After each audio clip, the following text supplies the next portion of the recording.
is 757. It's the best podcast on the East Coast. No limit. You heard me?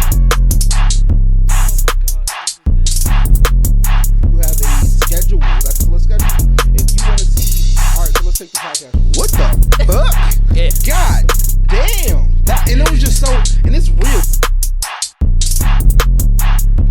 I'ma sit in that bitch like that. You feel?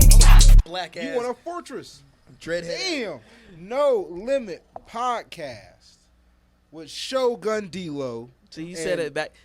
Let's start this over. Time and time again, we come back with the best of the best in the biz. You already seen first season, so you actually already know what the name is. But for the ones that don't, we are the No Limit Podcast.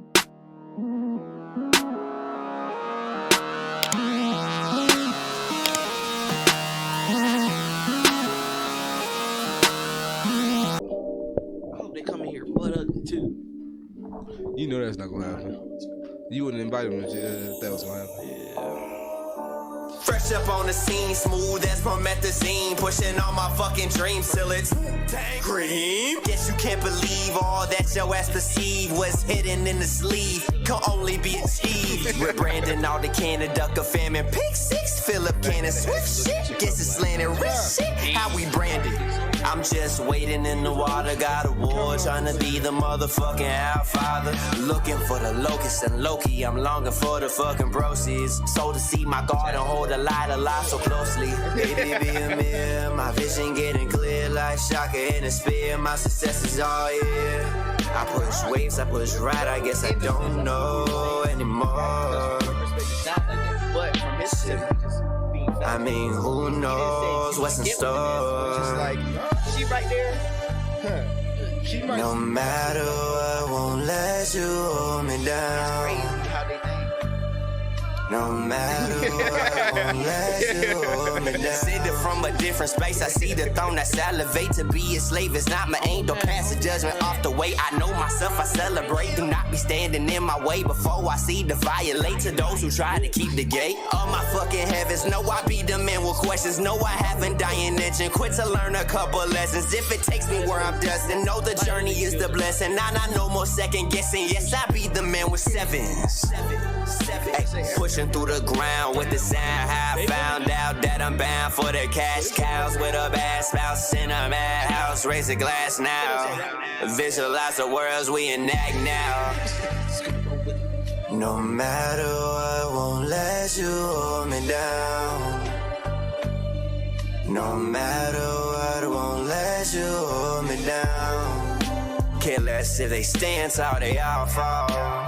If I let them win, then it's my fault. I jump over quick like a pole vault. Break on through all the asphalt. Polish it, I'm new, I work my ass off. Fuck you and your crew, I won't back off. Holla at your pussies, that's a cat call. Thinking you can push me, that's a bad call. Holla it out, on the golf, quarter order, across the bomb, of course, a quarter, crack a collarbone, we're gone, this can't be gone. Lost the pot, chronicle, the counterfeiters, canvas chromes. Conjure the own light, damn we own. The voice. I'm looking at the voice. No matter what, won't let you hold me down. No matter what, won't let you hold me down. No matter what, won't let you hold me down. All my life, Prince was a dog. That boy was 5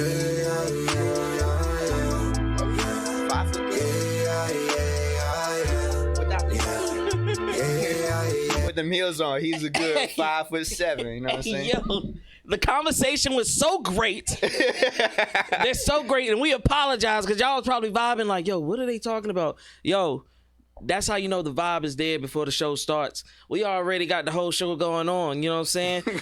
But you know what time it is, ladies and gentlemen of 757 whole East Coast. You know what it is. It's time for the No Limit Podcast show. No limit. Was G? Oh, I said Jesus. Oh, Lord have mercy. I butchered that one. What just said and D-Lo the Shogun. I butchered it. You had one job. I had one job. Let's run it back. I had one. I had one. Yeah, we'll run it back. We'll run it back. That saves me anyway. It was good though. Yeah, it was a good first take. album. Yeah, but we gonna because it was you gotta do the Birdman shit. You know what I'm saying? 3, 2, 1, action. You know what time it is, ladies and gentlemen, all over the 757 the East Coast. This is the No Limit Podcast with your guy Just Ed and D-Lo, the show. we got another one. I know y'all heard it in the beginning. I know y'all heard it. Yo, we got the best and the best. This is like a Drake, no, not a Drake, a Lil Wayne sound-alike. Okay, I'll take that. A Lil Wayne sound-alike. We're going to get to it so everybody understands. You know what I'm saying? We're going to get to it. But yeah, bro, I was listening to music like I always do for every other artist coming up here, and you sound like Lil Wayne. I would definitely sing that first song, but I appreciate that. Yeah, I mean, it's different. Every song is different. I will give you that. Every song is different. Very animated, very creative. Your wordplay is there. For the 5 songs that I did here, I liked them. I appreciate it. I liked them. You know what I'm saying? But tell everybody who you are. You know what I'm saying? Well, name's Aurelius, you know, and what I'm about is just trying to be the best artist I can be. Not just artist musically, but the most creative I can be. You know what I mean? Okay. I like that. I like that. So, are you originally from VA? Yes. What part? Virginia Beach. No. That's not what you told me earlier. I did say that. If we want to play it back, if we do have the recording, I said I come from VV, but I was born in Norfolk. You's a Norfolk baby. You better represent that. You's a Norfolk baby. What's on the birth certificate? Norfolk. There you go. Norfolk baby. Now I know, I be seeing people say Norfolk. Norfolk? The fuck is that about? It's Norfolk. Yeah, but no, like people who from above and below, they be like, oh, what's that, Norfolk? Oh, they're trying to pronounce it. Yeah. It's like, yeah. But they say it with full confidence though. Yeah, like they correct. So who knows? Honestly, who really knows how a word is supposed to be, pronounced? You know what I'm saying? And in different cities and different people, you might say different. New York. You know what I'm saying? Who says New York? People up there. That's how they say it. Yeah. They accent is wild. Like when I was in Rhode Island, bro, the people up there, they was like, yo, we got some gaggers out there. And I was like, what the fuck is a gagger? And I was just like, hold on, wait a minute. Nah. Does that mean the same thing I'm thinking, or is that like a hot dog? Yeah. Oh, whoa. Yeah. That's what they call them up there. Gaggers. They be like, yo, gaggers. Like gaggers. Like gaggers. Yeah, like gaggers. But we say gaggers, but they say gaggers. And I was just like, I ain't never called no hot dog a gagger. Yeah. Ever in my but life. that's New York thing. They do that calling shit. the motherfucker a glizzy. I still don't even do that. I don't even call them glizzy. Only just to be funny. Like, it just ruins food. If I see if I see a nigga eating one, but this nigga over here eat a goddamn glizzy. I mean, it's just like how people in New York be like, oh, that's a chopped cheese, but in Philly, it's a Philly. That's all it is. You know what I'm saying? But anyways, back to so we got you from Norfolk, but you claim VA Beach. You've been here your whole life? Yeah. Whole life. Okay. When was the first time you realized that music was for you? So I've always been attracted to music. Like my first memories I can really remember was I was 3 in my mama's backseat, and I remember hearing Through the Wire and slow jams. And my mom raised me to like, she always put music around me. You know what I'm saying? DMX. I fucking love DMX. Oh, I'm sorry, bro. What's the and I don't mean to cut off your history. But you said you were how old when you heard Through the Wire? I was like 3. Bruh. How old are you, G? How old do you think I am? 26, 27? Ooh, brother. Yo, I got news for you. What is it? 2-3. 23 again. What the hell is in the milk? Like what were y'all drinking? I stopped drinking milk a while ago. No, bro, I feel like Cause Khalif did the same thing, bro. Khalifa, you're younger than me. Yeah, that shit's weird, bro. You ever see those old like and we're gonna get back to it, ladies and gentlemen. I'm sorry, but you can cut off my biography. yeah, man, I'm sorry because it's just like you ever see those pictures back in the day when you see your parents and they be like, yeah, I was in high school, but they look like grown ass men and women. Yeah, Are we going through that cycle again? I think so. Cause that's wild. It's like the old NBA players. They be 26 looking like they 47. What was it, like Nate Thurman? Boy, hairline was way back, but he was just weird. So would you rather be a young old looking nigga or an old young looking nigga? Old young looking nigga. I just don't want to be 30. See, this is projection, brother. This is it. But my bad. Let's get back to it. But before we continue, how old are you, brother? I'm 28. That's not that far. Yeah. I really want him to be like, damn. I really want. Wait. Jesus. Oh. I mean, that's only 2 years. You know what I'm saying? 24 months. I'm going to get used to it, ladies and 104 gentlemen. weeks. You know what I'm saying? Whoa. Wait a minute. You put too much numbers on But it. look, the farther you, like, the bigger you make the number, the farther it seems. That's true. And also, consider this. People in their 30s are still young. This ain't the fucking 1500s where motherfuckers was dying when they was like 14. And 30 was just like, good on you. Clock strikes 12. Dead. Gone. You know what I'm saying? Motherfucker breathe. He be like, I don't feel too good. Next day, dead. That's wild. You know what I'm saying? Yeah, but I'm done. I'm done. I'm used to the youngins. Y'all come on. All the 20-year-olds. Well, come on. I'm gonna get used to y'all. Like you said 3 years old, listening to The Wire, DMX. Give me some more. Miss Lauryn Hill, the Miseducation, brother, man, that was amazing. Aaliyah, I Care for You. That woman, when she hit that spiral note at the end where she just somehow curves her voice from the left to the right all the way upward, my nigga, magnificent. That's all I can say about that. But if I can remember, because I got so off track, the question was, how did I get into music? Yeah. All right, so yeah, I've always loved music. I didn't build up the confidence to do music until I was about 21.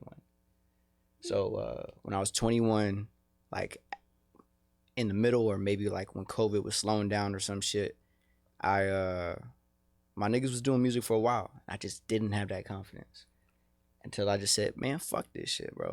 I can't live with any regrets. So started making beats and then just started going to the words. You know what I'm saying? Always been good with words, but never put it in a rhyme scheme or something like that. So you make your own beats? Yeah. So on the project, Drift, Blocks, and Summit, I made all those. Oh, so the last 3 songs? Yeah. Multi-talented. Okay. It got to be, bro. You gotta be a versatile artist out here. So did you start making beats before you Yeah. Okay, so you were making beats before you were recording and stuff like that. Yeah. Okay. Yeah. So was it kind of like a Kanye West thing? You know, because Jay was making beats for everybody, and Most then definitely. he was just like, "Hey, I wanna spit a verse," and they was like, "Nah, you stay behind the computer and you do that," and then Yeah. you just okay. Except for motherfuckers never said stay behind the beats. It was more so not giving it attention initially, and it's understandable. Because when you first start off, it's you just trying, so you're gonna be failing a lot. 100%. My first rap, that was bro, this shit is good. Garbage. That shit was ass. But then you get over that. You just start becoming better and better. And even this project, it's not my best work, but it's on the way to become my best work. And I can tell you, I had a great first step. Okay. So is this your first project you ever put out? Yeah. Oh shit. Yeah. What you expect? This is Oh, I'm cooling. yeah. Bro, see, me, I You love put this out the last day of the year? No, so I'm gonna tell you a story. Well, I'm gonna say one thing. I love the journey. That's who I am. The destination is all good and all, but the journey is how you give value to that, right? And then to that. So let me tell you something. Let me tell you a story. I was supposed to release this shit December 22nd, right? That's the winter solstice. I want to release a project every change of the season. This is gonna be the first project. So I go to, submit it and shit. I'm last minute with everything, just trying to get everything together. And then, yeah. it's my first project. It's gonna be bumps. And then I submit it, and they're like, "Oh, all these are good except for this intro." Nigga, did you use a French song from the 70s? Sure as hell did, and they blocked the whole project. Damn. Yeah, so I didn't think that's how it worked. I didn't know they had Shazam up in DistroKid. So when I submitted, I was like, man, if the people who made the song or own the rights to the song listen to it and they're like, oh, we don't like that shit, pay us or take it down, then I'll take it down. I thought that's how it worked. Nah, they Shazam that shit. They like, this shit is registered somewhere. Yeah. So I had to go to my dude, shout out Alec Darius. Me and him got to make the new intro. So this was not the original intro. Not at all. The original intro is on SoundCloud, on YouTube. Got you. Yeah, even on this app called Untitled. Love that. He actually put me onto the app. It's like a different version of Google Drive in a sense, but it's more widespread. So what is that called again for everybody out listening? Untitled. Untitled, ladies and gentlemen. Yes, sir. The link is in the bio. It's in the link tree. You can go find the music wherever you can. Just click on that motherfucker. Thinking about that situation, it actually kind of saved you, because had they let you put it out, and let's say somebody was just like, yo, this whole EP's fire, bro, this whole project's fire, like, and it's getting hella numbers, which I know it's about to get some hella numbers, but somebody see it and they be like, hey, hell nah, who is this? Who's this young dude using our stuff? You know what I'm saying? Now they gonna backtrack everything. So I mean, it was actually a blessing. See, me on the other hand, I had a similar situation happen. I had one of my songs. I'm not thinking nothing of it. I'm just throwing songs out there. Right. And I made a beat. You know what I'm saying? But I didn't register the beat. I didn't get the beat licensed. I didn't do the proper paperwork. Right. I'm at work one day. My little brother calls me. He's in Florida. He's like, hey, yo, he said, you famous, bro. He hype. I'm just like, I'm at the shipyard. What are you talking about? Like, he's like, no, bro, I just heard your song with Summer Walker. And I'm just like, you got a song with Summer Walker? I got a song with Summer Walker? Yeah, what the fuck? Hold on. Come to find out, they used the beat. I put it on BeatStars. I didn't have it licensed. They licensed it up and they took it. Do you know what I'm saying? Yeah. And the crazy thing about it, her baby daddy at the time, whoever her baby daddy is, the producer or whatever. London on track. Yeah. He claims that he made the beat, took my tag off and everything. Shouts out to you, man. Shout out to you. It's predatory business, brother. Yeah, but that's how the game works. Like, you see it all the time. People be like, man, so-and-so stole my song. So-and-so stole my flow, my lyrics. If you ain't got the proper paperwork, the only person that's getting fucked is you. You know what I'm saying? You doing it to yourself. So, I mean, but like you said, it's a life lesson. It's a learning lesson. And this music game, if you don't play it by the book, you will get hooked. That's just how it is. That's exactly true. You know? But, was that a SpongeBob reference? So I won't get sued? No, it's not. Right, my bad. Yeah, we're just talking about this. We don't got the Simply Made. My bad, not even Simply Made, the lime juice. Yeah. He even had Four Loko one time. He gonna grab the Aquafina and not pull the... Yeah. No, because they show a sponsor this way. Yeah, I'll take it. I'll take it. They need the sponsorship, You feel me? honestly. So let me not talk shit about them. them. Some sponsorships and You know good. So let's talk about the first song, man. Okay. Let's find a way. Or is it Find Way or Find a Way? It's Find a Way. Okay. Let's talk about that. Right. What was the inspiration? What was the target market, the target audience? Who was it for? I'll be real with you. I cared more about myself before I cared about the audience on this one. And honestly, I think that's how I'm going to start moving forward.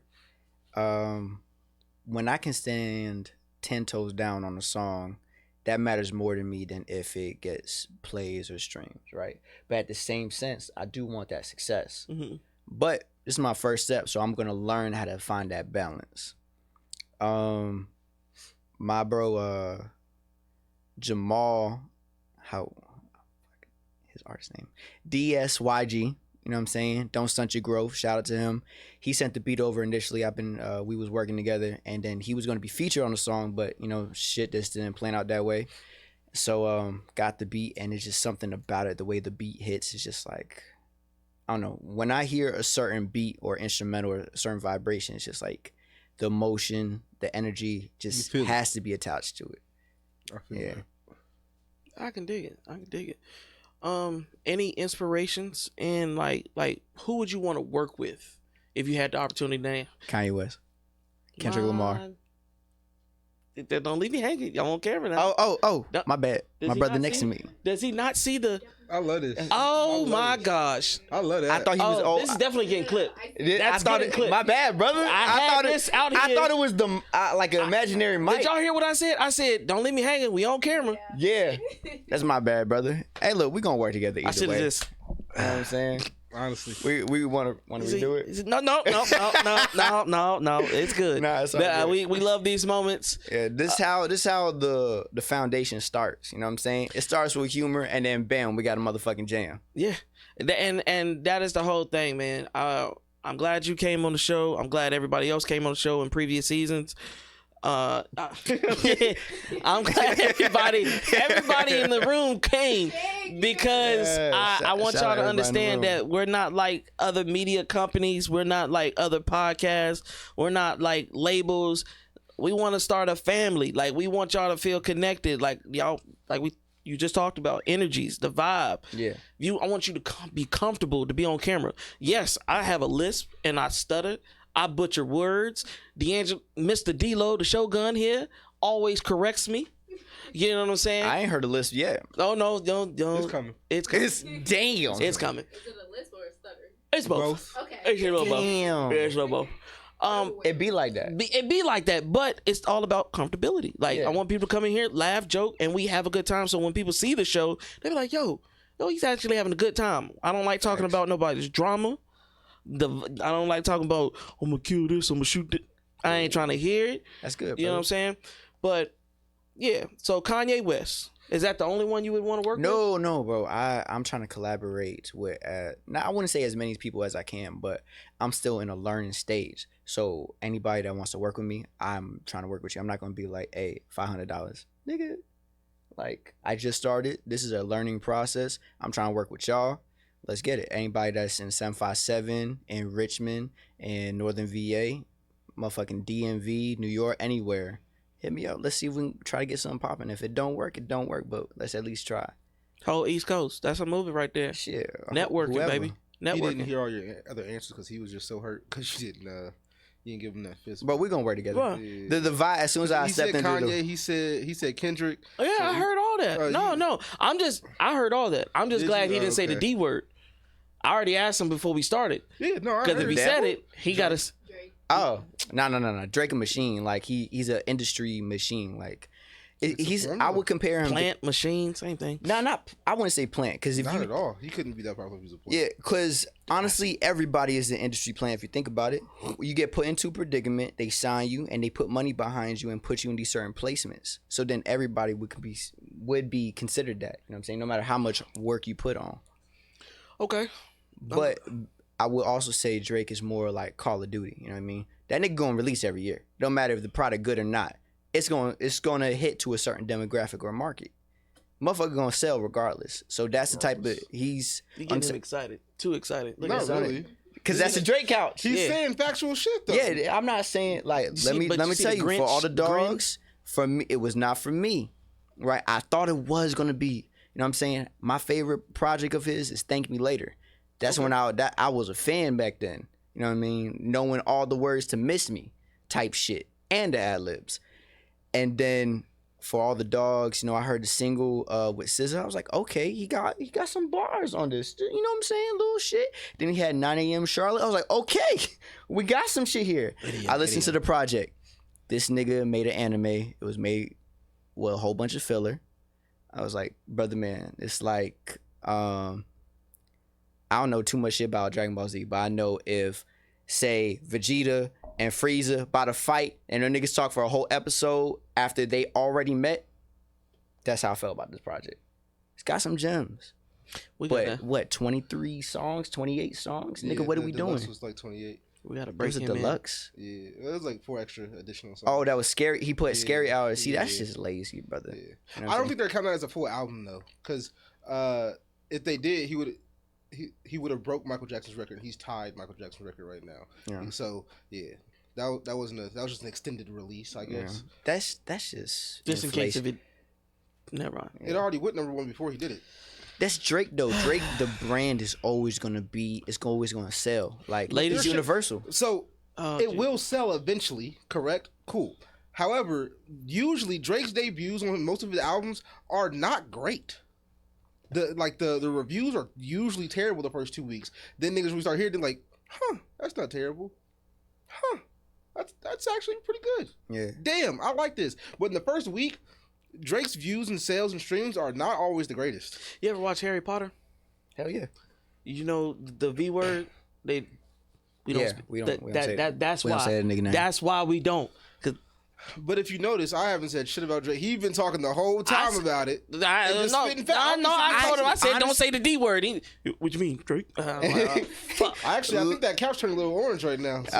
So So listen, what I saw was that the orange or whatever, I might not brown, be a burnt orange couch. You know what I'm saying? That couch is for Drake fans. I used to be a Drake fan. Now it's more so like, what we doing, bro? And then I realized how the business goes. You are a brand, a business. You got to sell this product each year. You putting other motherfuckers on or whatever have you. You know what I'm saying? Jay-Z did the same shit. When he started releasing every year, he turned his name. What did he say? I'm not a businessman. I'm a businessman. That's just what it is. He started releasing every year. He put his niggas on. Or his niggas for the time. That's why I 100% agree with you when you said Drake is a machine. Like that's an entity now. That's industry. Yeah. You know what I'm saying? Industry is and once you have that big of a name behind you, once you have your own airline, once you have just shit amass those types of fortunes that nobody can really compare to in this current day and age. What else is there to do besides maintain the status quo? Yeah. Why do I need to? I can try for new shit. He probably has crazy shit in the catalog that he's never gonna release. vital. You feel me? Yeah. So he got that shit with Uzi that would probably go crazy right now. But he not releasing it. He just sitting on shit. He can put out the shit that's gonna sell and just keep the shit that he wants and put it out personally to Yachty and all the other homies and they can listen to it whenever. Yeah. He don't need to appeal to the masses no more because the masses are just gonna appeal to him. Yeah. For him, the critics don't matter because it's gonna sell regardless. At all. That's just is what it is. This has been a great show. Honestly, if I can go into comparison with Call of Duty's been ass for a while, right? Yeah. For me, Call of Duty ain't been good since Black Ops 2. But Now I they see the release comparison. every year and they sell. And then people talk mad shit about it. Oh, this is terrible. Why did they release this? You still gonna play it, nigga. Same with 2K. It's a business, it's a brand. They ain't nothing. Still gonna play it. Ain't nigga. nobody I don't else. know Call of Duty nor 2K, so no, I won't. Madden, you know what I'm saying? Anything. Like, if there's a yearly release, somebody's going to play it. So they're going to appeal to that, I would say, that one-dimensional demographic. And my whole thing is, why does music have to be for everybody, right? Why does everybody have to like the music? Money. That's a good point on it, right? But when you have that wide layer of relatability, the reason Drake is one of the most popular artists of today's age, right, is because he's relatable with many different assets.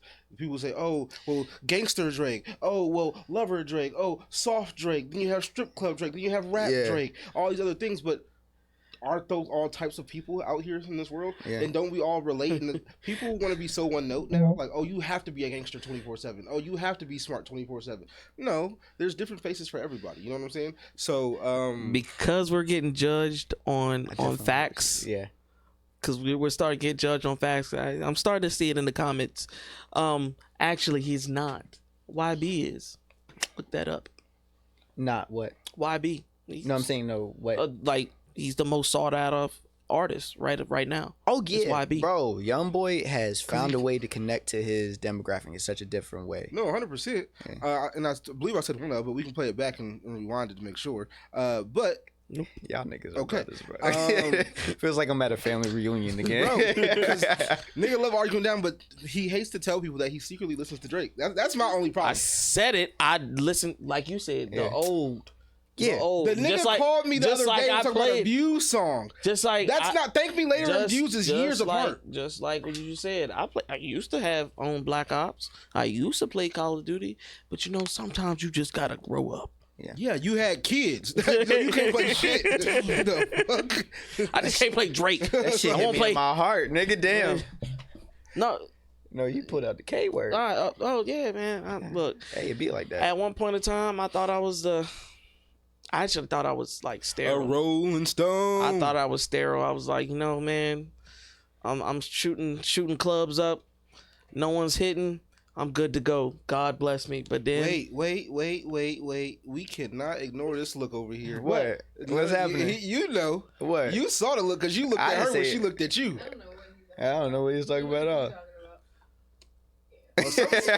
Something going on behind these scenes, but we can continue on since they don't want to talk about You know, it. sometimes the car can't pull out the motherfucking driveway sometimes. You know what I'm saying? they can't. And mine didn't. Them motherfuckers still there. They waiting for me to get home right now. How many? 2. 2. But like I said, I'm 28. I had my first when I was 21. I got. Damn. Yeah. There we go. That's a damn moment. That's where it It's was, not the man. age, it's the kid. Yeah, nah. I was the one that all the friend homies was going to clubs, and I was like, "Hey, I'm about to." My baby got colic right now, nigga. Yeah, nah. I think I went out. Said college. Yeah, That's bro. I think I went crazy. out to the club 2 times after my daughter was born, and my mama was like, "Nah, it ain't happening, G." And I was like, "Y'all come over to my place, and we can drink and play video games." And yeah, No, that's how. Actually, y'all did. A lot of y'all did. like twice. You was over there all the time, most of the time. Not versus a club. That was late night. Oh after yeah, work. yeah. And we get off at work. I'm not going to the club at 1 in the morning when it's about to close in an hour anyway. That's Yeah, that's fucking true. stupid. Yeah, That's true. I'm not a club dude. Bro. Yeah, that part. Hold on. So you're not a club guy? Nah. So where you gonna perform at? Hey, I'm performing at the motherfucking clubs. Doesn't mean I gotta be a club guy. Hop on stage, hop the fuck off. I'm gone. Oh, I'll do okay. my job. Well, no, see, I'm gonna hop on stage. I'm gonna do my thing. I'm gonna network, There you right? go. Because there's things more important than my comfortability, right? Now, as long as I stay to my principles, I'm gonna be good. But comfortability, you know what I'm saying? With discipline, you can learn that. Just because I don't fuck with a club, don't mean I'm not gonna perform at no club. So, question for you. You're 23. Yes, sir. Did you go to college? I did 3 semesters, and then I realized that shit was not for me. Okay, 100%. The way he paused. The way he paused when he said it. I thought he was gonna say I did 3 years. No. And then he was like 3 semesters, and I was like, Nah. okay. I realized You're more like me. I fucks with that because I was like, you said did 3 years and you didn't finish that last year. I just don't get shit like that. yeah, no, man, if I did 2, I got to do the 4. Yeah. But I did 3 semesters, and I was like, nah, brother, y'all got it. So, where have you received all this life experience or insight that you have at your young age? Just throughout life, man.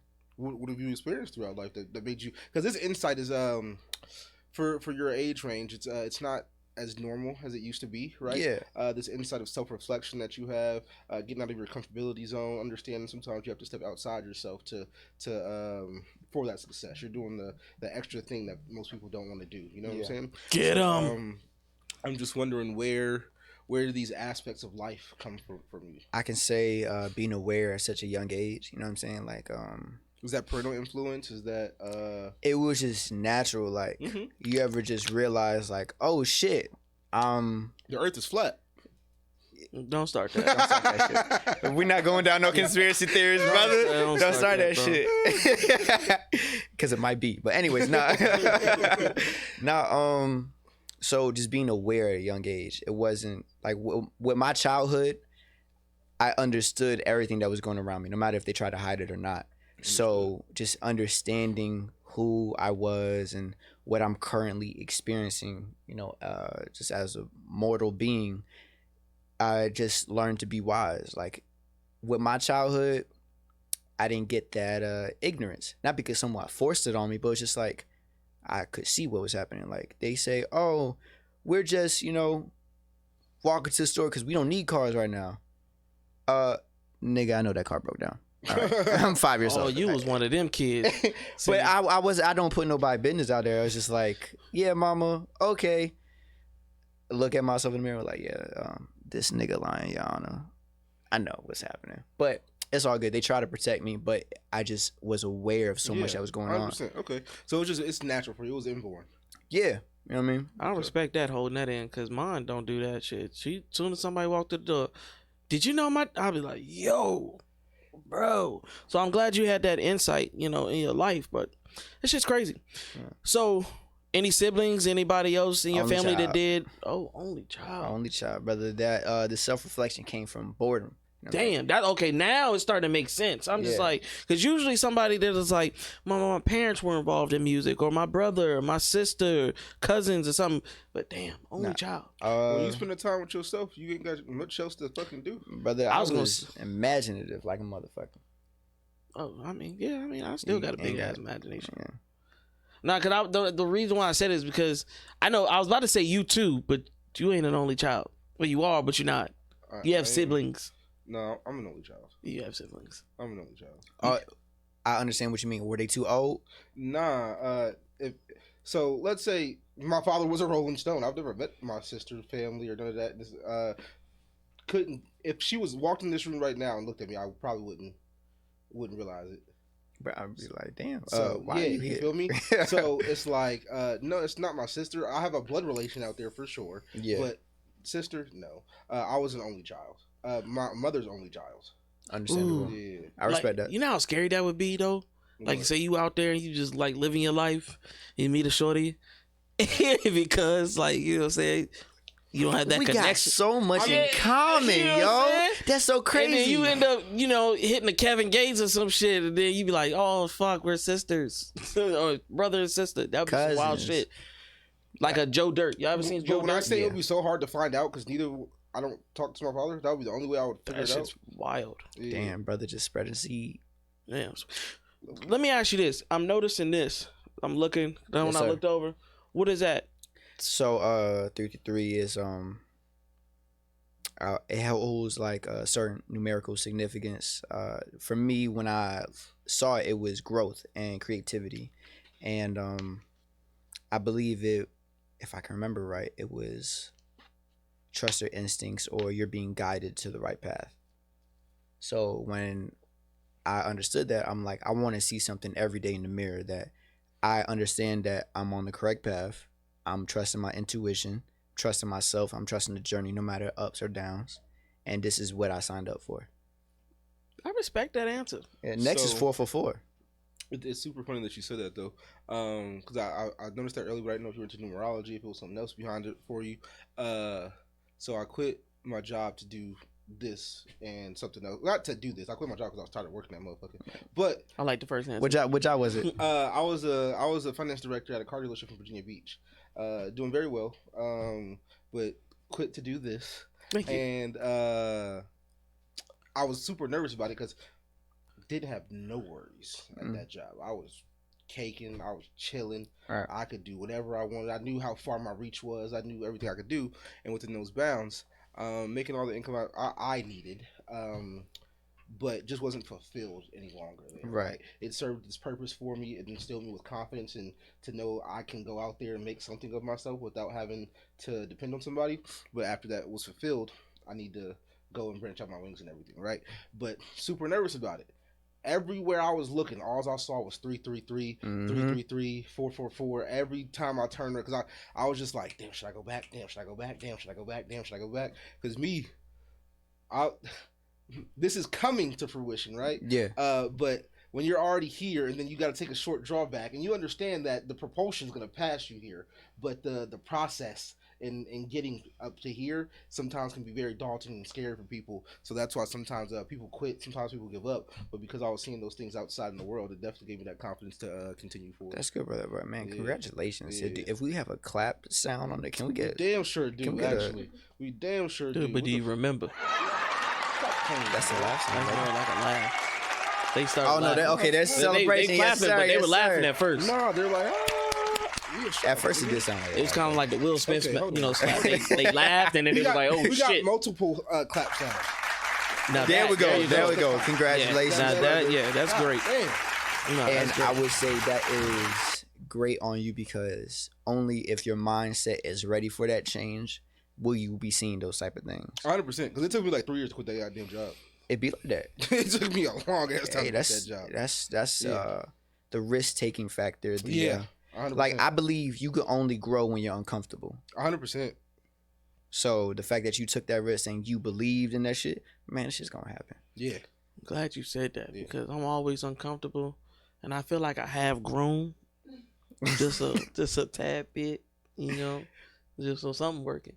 But anyways, If I could interject real quick, I would say it starts with the thought, and then it also goes with the words, and your words will lead to your actions, and your actions will lead to your habits, and then your habits will become your life. So I would say, instead of saying I've always been uncomfortable, be like, I used to be uncomfortable. Used to be. Put that shit in the past. y'all rehearsed this before we started. No, didn't Nah, bro, I've never met this man before in my life. Not at all. you? When's your birthday? March 18th.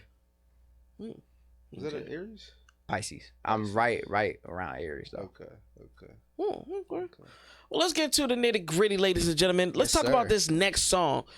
Inspiration wise, man. Let's talk about it. Give me the title, the inspiration, and why. It's called Currently, and honestly, I can't just automatically figure out inspiration. I always have my influences, you know, Kendrick, Kanye, Prince, Frank Ocean, and Marvin Gaye, and these just goes into like this musical category. But on this track, it was more so detailing the current energy I felt at this given moment. I mean, like if you listen to it, it's so jam packed with. There's not a blank spot in it. It feels like everything is happening right now, and that's how I felt. Okay, then. Ladies and gentlemen, let's see if y'all feel the same. Check it out. And this is new, right? This is all. This released. Yeah.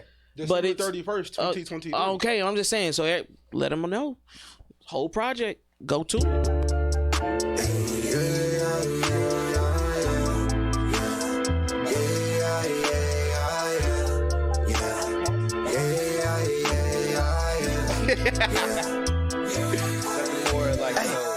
Currently focused on currency, purposely moving with urgency. This is a state of emergency due to the conflict I'm facing internally. Recent events keep on irking me, looking like this shit don't worry me. Perfectly when act you like I'm have worried free, know my thoughts are so obligation like cursory. that in life, brother. Nah, it's not. You understand the world differently, I'm so and fucking especially at such a young fed age. up. No. Stuck inside my head, bro. Need to get my bread up. Might just rob a Fed truck. No. Picture me walking through desert all by my fucking self. Oasis of people, they telling me that they can fucking help. Believe they can fight it and y'all can help my mental health. Sorry to say that I don't even think the wealth could. Step inside this bitch, bruh. I'm finna step inside this bitch, yeah. Hey, step with it. Step. Gotta go get it. They won't get it till we get on. I step with the utmost confidence. This shit will lead to my dominance. Dominoes fall, don't doubt the accomplishments. Dicking your mama and be my prerogative. Probably because the pussy's so prominent. Perfectly up on my mind like some common sense. Comments will never change course in my karma. Says my creativity curates astonishment. I'm on my way to get my dreams. It's gonna cost me all the green. Guaranteed to succeed. All because I got my own team. It's all agree, we don't concede. We just proceed with no deceit. We too complete, too concrete. Tell motherfuckers better read it than we, bitch. Oh, and now I'm back up on my shit talking. Thank God I'm back up on my shit talking. Honestly, don't even know I have fears. Most of y'all niggas controlled by your puppeteers. Damn shame, can't do nothing around your fucking peers. Honestly, I just might shed a fucking tear. These problems can never control me. Nothing on earth could ever have hold me. Birth of Aurelius, death to the old me. Who knew that pussy can be so consoling? Who knew that bitches can be so consoling? Who knew that money can be so consoling? Yo, so that was Currently. Yes, sir. Okay. Let me ask you something about that song, man. Okay. I was watching a video probably like a couple hours ago with Neo, and he said back then you actually had to, you know, get on stage and be on cue with bands and you know, not just auto-tune, because I noticed that it was auto-tune. Yeah. Could you still do that song without it? Yes, sir.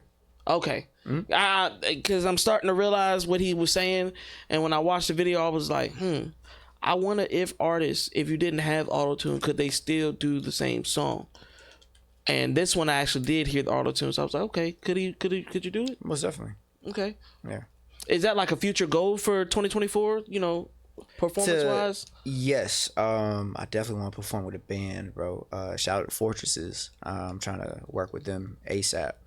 I feel like with a band I can really get into the live vibration, like the energy of it. You know what I mean? For me, it's difficult to kind of perform with a track behind you instead of live instrumentation. Live instrumentation, everything's on the fly. You know what I'm saying? You feel that shit. It's actually alive. This shit, you know what I'm saying? I wouldn't say it's dead energy, but rehearsed. Yeah. You know what I mean? You got something to fall back on a little bit. You know what I'm saying? Sometimes I want a little James Brown break. You know what I'm saying? Like, matter of fact, get the drugs, son. Type shit. 100%. Yeah. And, but yeah, no, I most definitely can perform this shit without auto-tune. You talking about shows and working with people. How many shows have you done so far? So I'm in this collective called 777, aka Mafia 7. We did about 3 shows last year. And then I've also done Buko as well.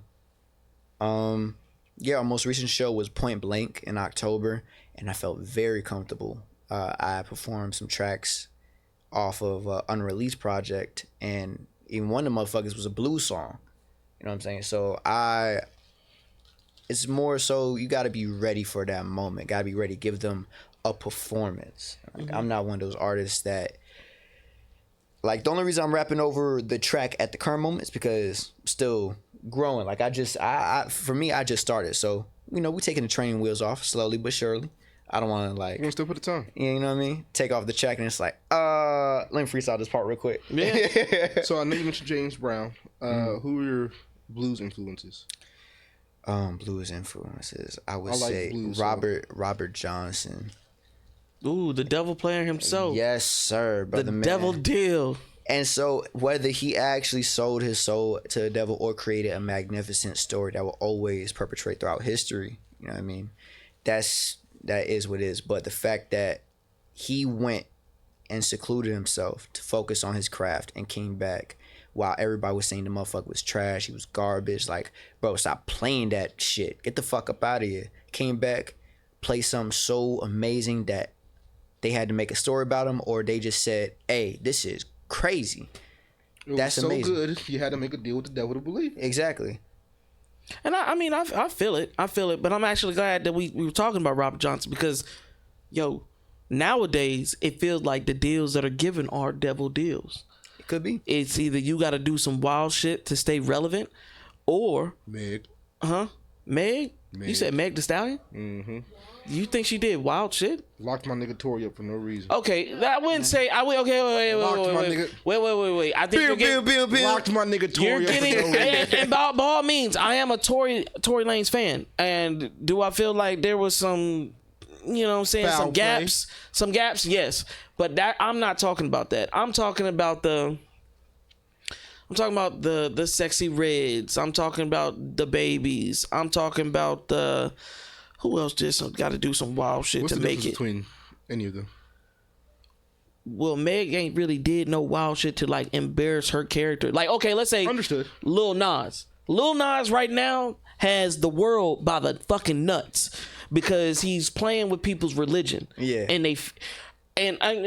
by all means, I've seen what he said. He's about to be in Liberty University, and he's going to, study Bible studies or whatever the fuck he's studying. It has to do with religion. Yeah. But I feel like he is playing with people's faith. But he knows that it's going to get them riled up. He knows it's going to get them talking. Just like when he did the blood in the shoes. Mm-hmm. You know what I'm saying? He did the Montoro when he was a stripper in heaven and slide down to hell. Yeah. Now he's doing album covers when he's acting like he's on the cross and he has long, straight Jesus hair and he's in a church taking, what's that shit called?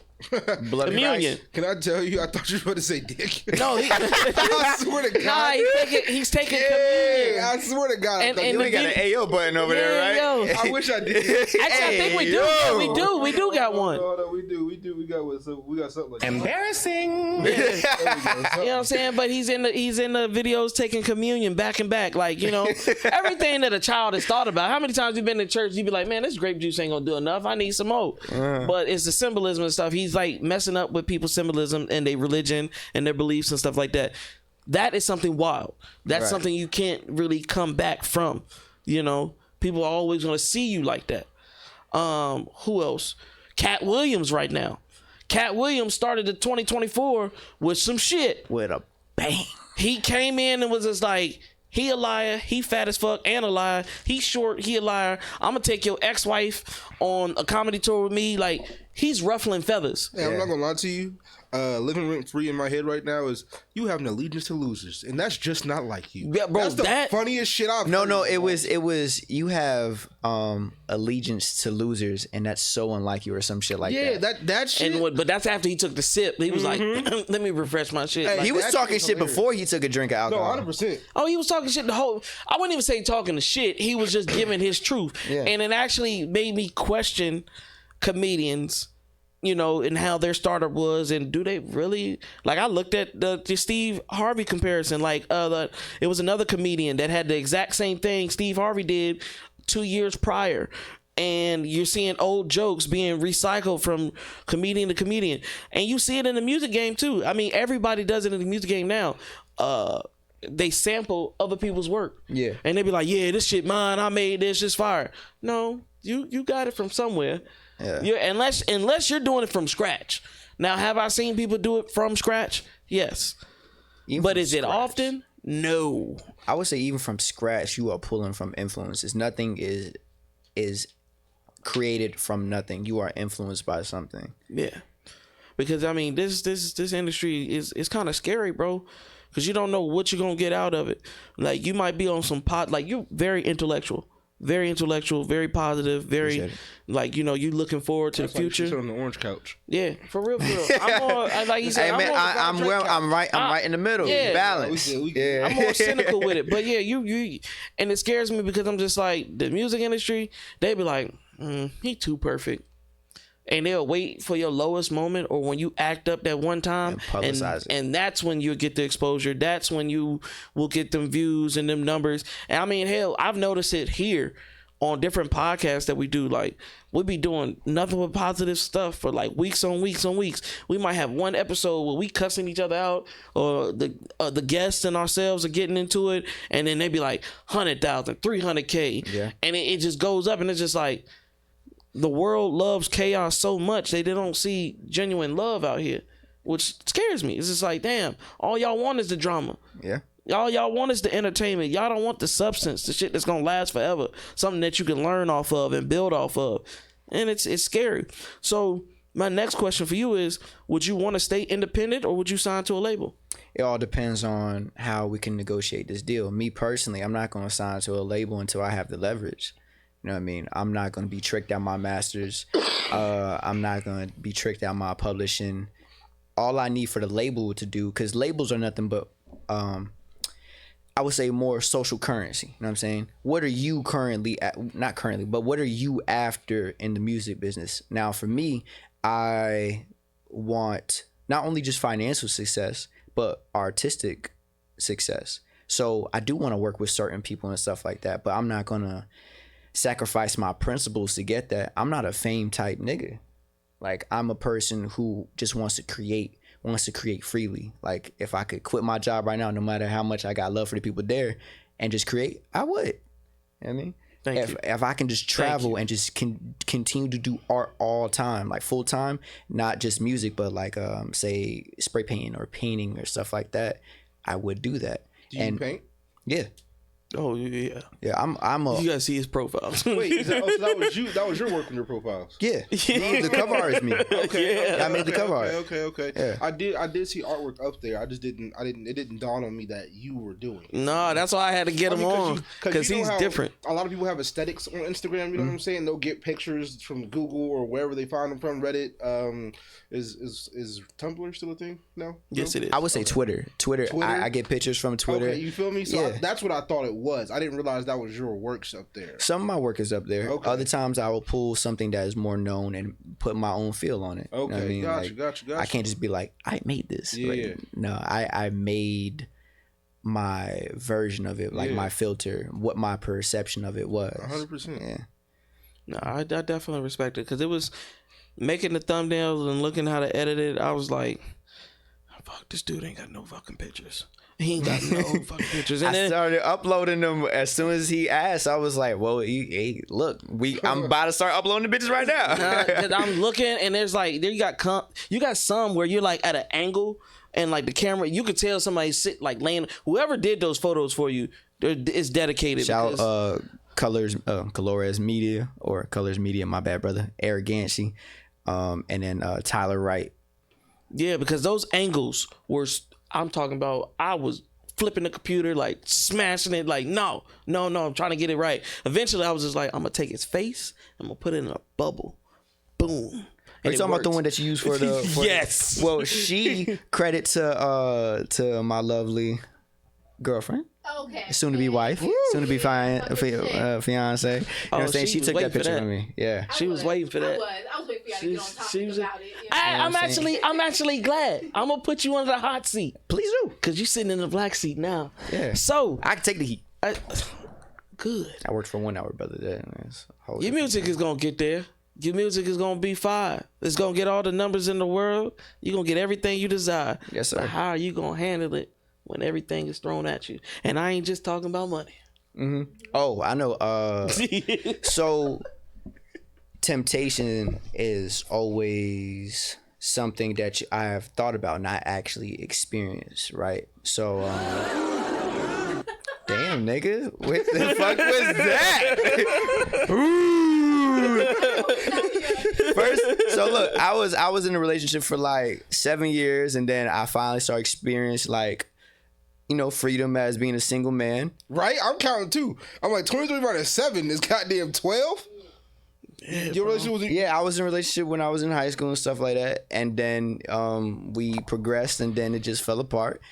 And but it's all right. We kept it cool, and then I began, how you say, a certain phase in a.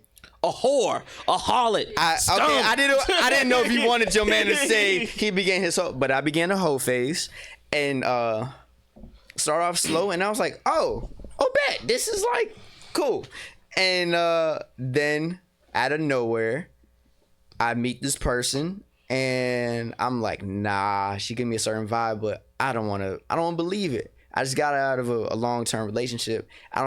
I can't believe I can fall in love that quickly so fast, you know what I'm saying, off of sight, have a person match your vibe, and just be amazing. And then bam, life is like, nigga, shut up. Fell in love again, and then that's how it happened. You are really something like an orange couch. We need a tally bar. We need an orange couch over here and a black couch over here to see. You can choose whatever couch you want to, but you're an orange couch man for sure. Yeah, you're definitely orange counts, Bob. Yeah, you're an orange couch. Okay, man so for sure. what is black couch vibes? Dickhead, a hoe, a cynic. Whoa. Oh, okay, no. You good. That ahead. was Go ahead. emotionally charged. No. Give me. You said a Hold dickhead. on. Come on. A dickhead. What else? You said a dickhead. What I was else? on a roll. You stopped my roll, so now I don't fucking know. You a dickhead. You let me not be personal. Excuse me. There you go. A harlot. Okay. A hoe. That's fine. He said cynic. Yeah, very cynical. Okay. Yeah, no, that sums it up pretty well. Okay. I thought there was more. I'll take it. It can take be it. for sure. Have we Nah. had- Hey, I'm 10 toes down. I'm 10 toes down. Have we had? Actually, we should start a tally mark of who deserves to be on the orange and black couches. Yeah, just to, and they can choose whatever couch when they come on in.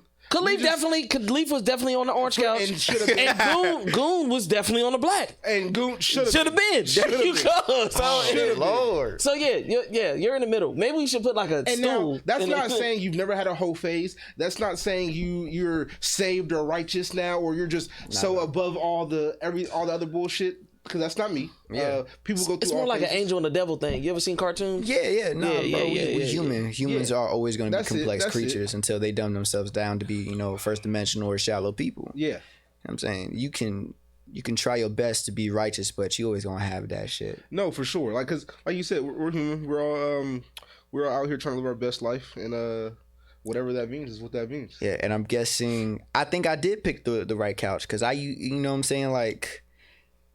I wouldn't say I started off this way. I was an orange couch nigga, became a black couch nigga, and then you know what I'm saying. Now I found that's gonna be a thing. The middle ground. That's gonna be a thing now. Yeah. No, what would be a middle between black and orange? You gotta stand right there. No, Put that nigga in the corner. All right, get it like a stool or something. But no, 100%. Because we all go through. He'll tell you right there. He wants me to be back on the black couch so bad because I used to be a black couch man all the time, right?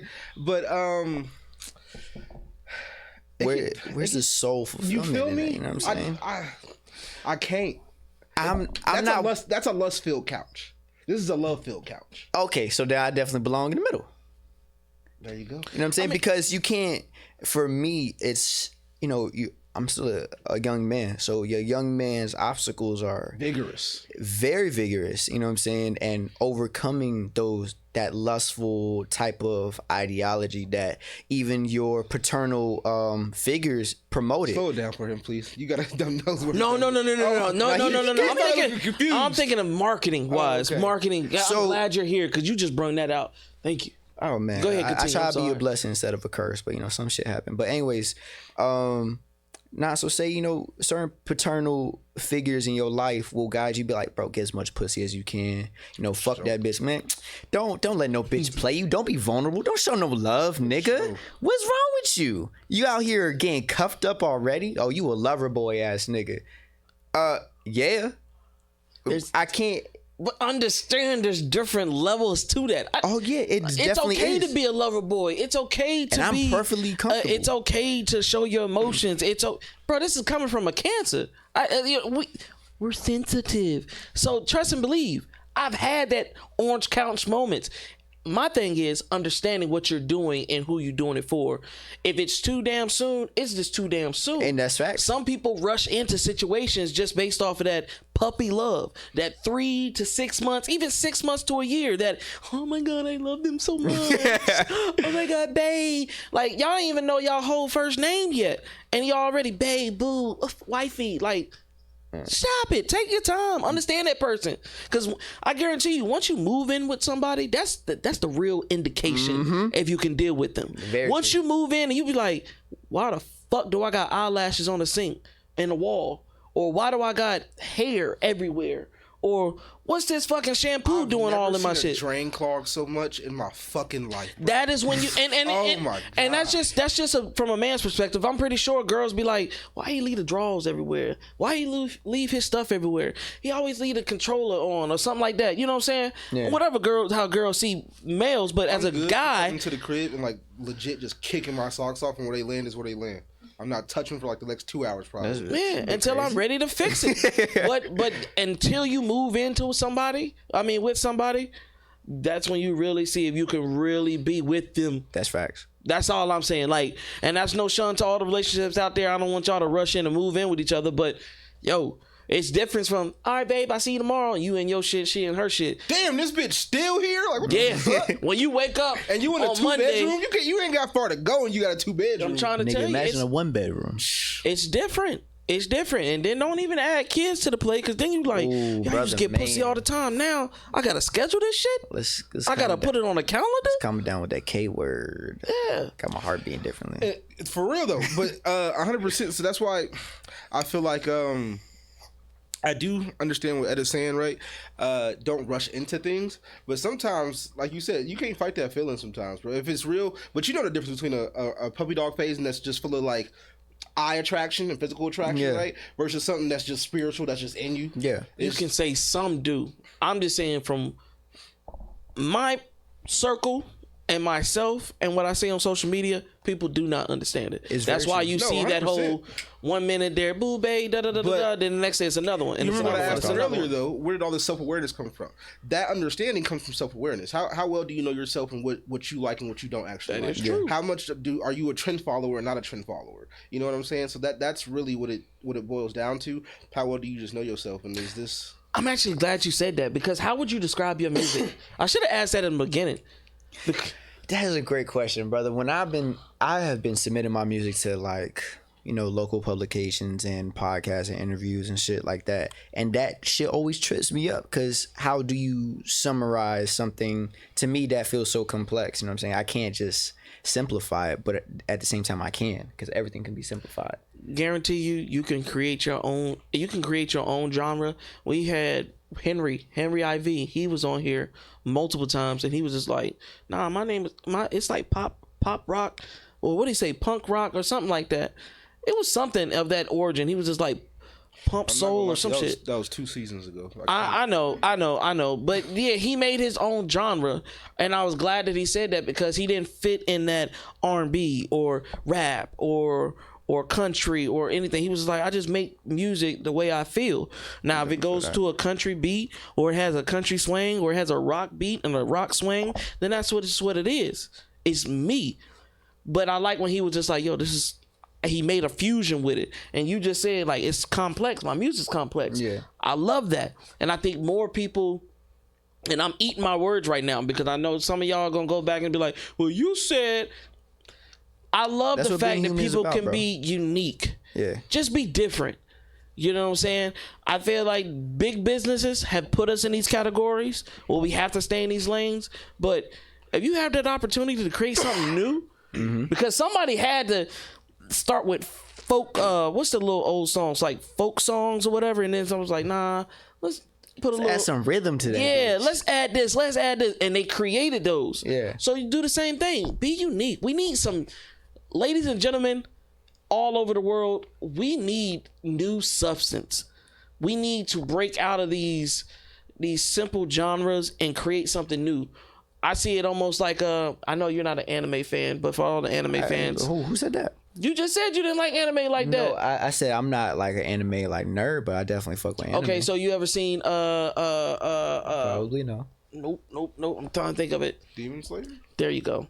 Demon Slayer. I saw like an episode, but I didn't know what the fuck was going on. Okay, so in Demon Slayer, they have like one sword type, right? Mm-hmm. And then from that one sword type, it came with like 5 pillars. And after that 5 pillars, they each had their own branches. Mm-hmm. That's how I see music. At one point, it was just making noise. And then it went from... whatever it started after that. Then it went from pop, rock, to rap, to hip hop and stuff like that. Yeah. And it just keeps branching down. So now I feel like we need something new in life when it comes to music. Something new, something refreshing, something different. Even with clothing wise, I think since we're going in this era of everybody should love everybody, everybody's going to do them. Like, I mean, Khalif was here the other day and he had pearls on around his neck. And bro, them pearls are fire. He been rocking them pearls for a while, and it's uncommon to see man rock pearls, but he got that shit on though. That's why I was asking. And I mean, like, I looked what you had on right now, and I was like, okay, he got the ring, he got the watch, he's got the T-shirt with the smiley face. Is that your brand? No. I was actually gonna wear one of my shirts that like I just spray painted on, like if on the profile picture I spray painted that shirt. Oh shit. Okay. Yeah, but time complications. I get it. Do you? But for the people out there watching, do you have your own merch? No, not yet. It's definitely coming. I don't want to release something if it's half baked. You know what I mean? I don't want to be like, oh, this is a shirt with my cover art picture on it. Okay. What's next? Yeah, you know what I mean? Like, I need to follow up. I can't be impulsive, even though I really want to do it. Gotta have some level of discipline to follow up. Cause say that shit blow up. I only got 5 shirts out. Y'all niggas want $250, and now it goes to your principal. Do you want to change the price? You know what I'm saying? It depends on what type of person you are. Yeah. So, shout out to my mom, cause she gave me like the nitty gritty prices. Cause we do another podcast on Monday called A Chill, and she bought hoodies and stuff like that just to show love. And I was like, yo, Ma, people loving the hoodies, they want merch and stuff like that. How much was it? She was like, for those 3 hoodies, it's $290. Yeah, it'd be like that. And now you got to start thinking like, okay, if it takes this amount of money to make the clothing, how much should I charge so I can still get a profit? You know? Twist. Yeah, just twist it we and go. walk. Okay, I'm sorry. You good now? Everybody knows. Don't close Everybody it. Don't knows. close it. Don't though. close it. Don't- yeah, you good. Don't let that close. But yeah, like, you know, people need to understand, like, when they do make merch, like, you get so nervous sometimes. And I know, I'm just saying from my aspect, you get so nervous when you have something and you want to sell it, and you know you might have spent 30. It's just like, damn, should I charge 45 for it? Should I charge 55 for it to get your profit? Are the people gonna buy it? Or am I losing money? You know what I'm saying? And I know some people get discouraged like that, because I did. When I first made merch, I had all my homies wear it. All my homies, all my family made the Nomad brand. They wore it, and I was going to charge people for it, and I was like, man, they not gonna pay this. And then when people started buying it, I was like, oh wow, y'all really did like it. Y'all really did fuck with it. And I'm mad that I let it go. Like I let my confidence go in that. You know what I'm saying?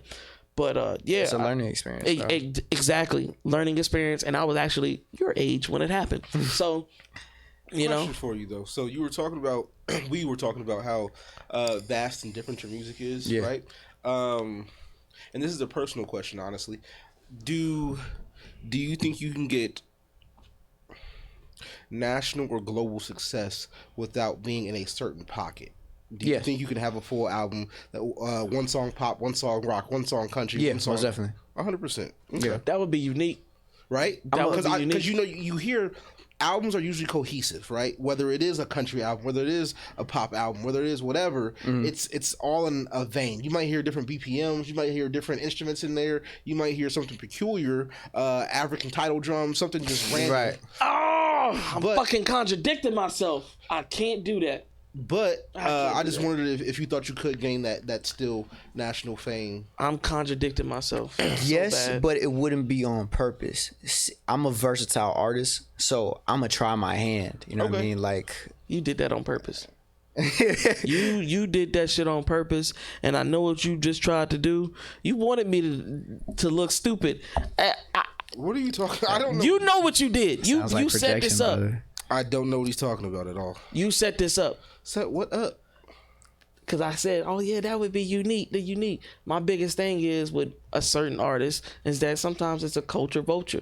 When you dive into another type of culture.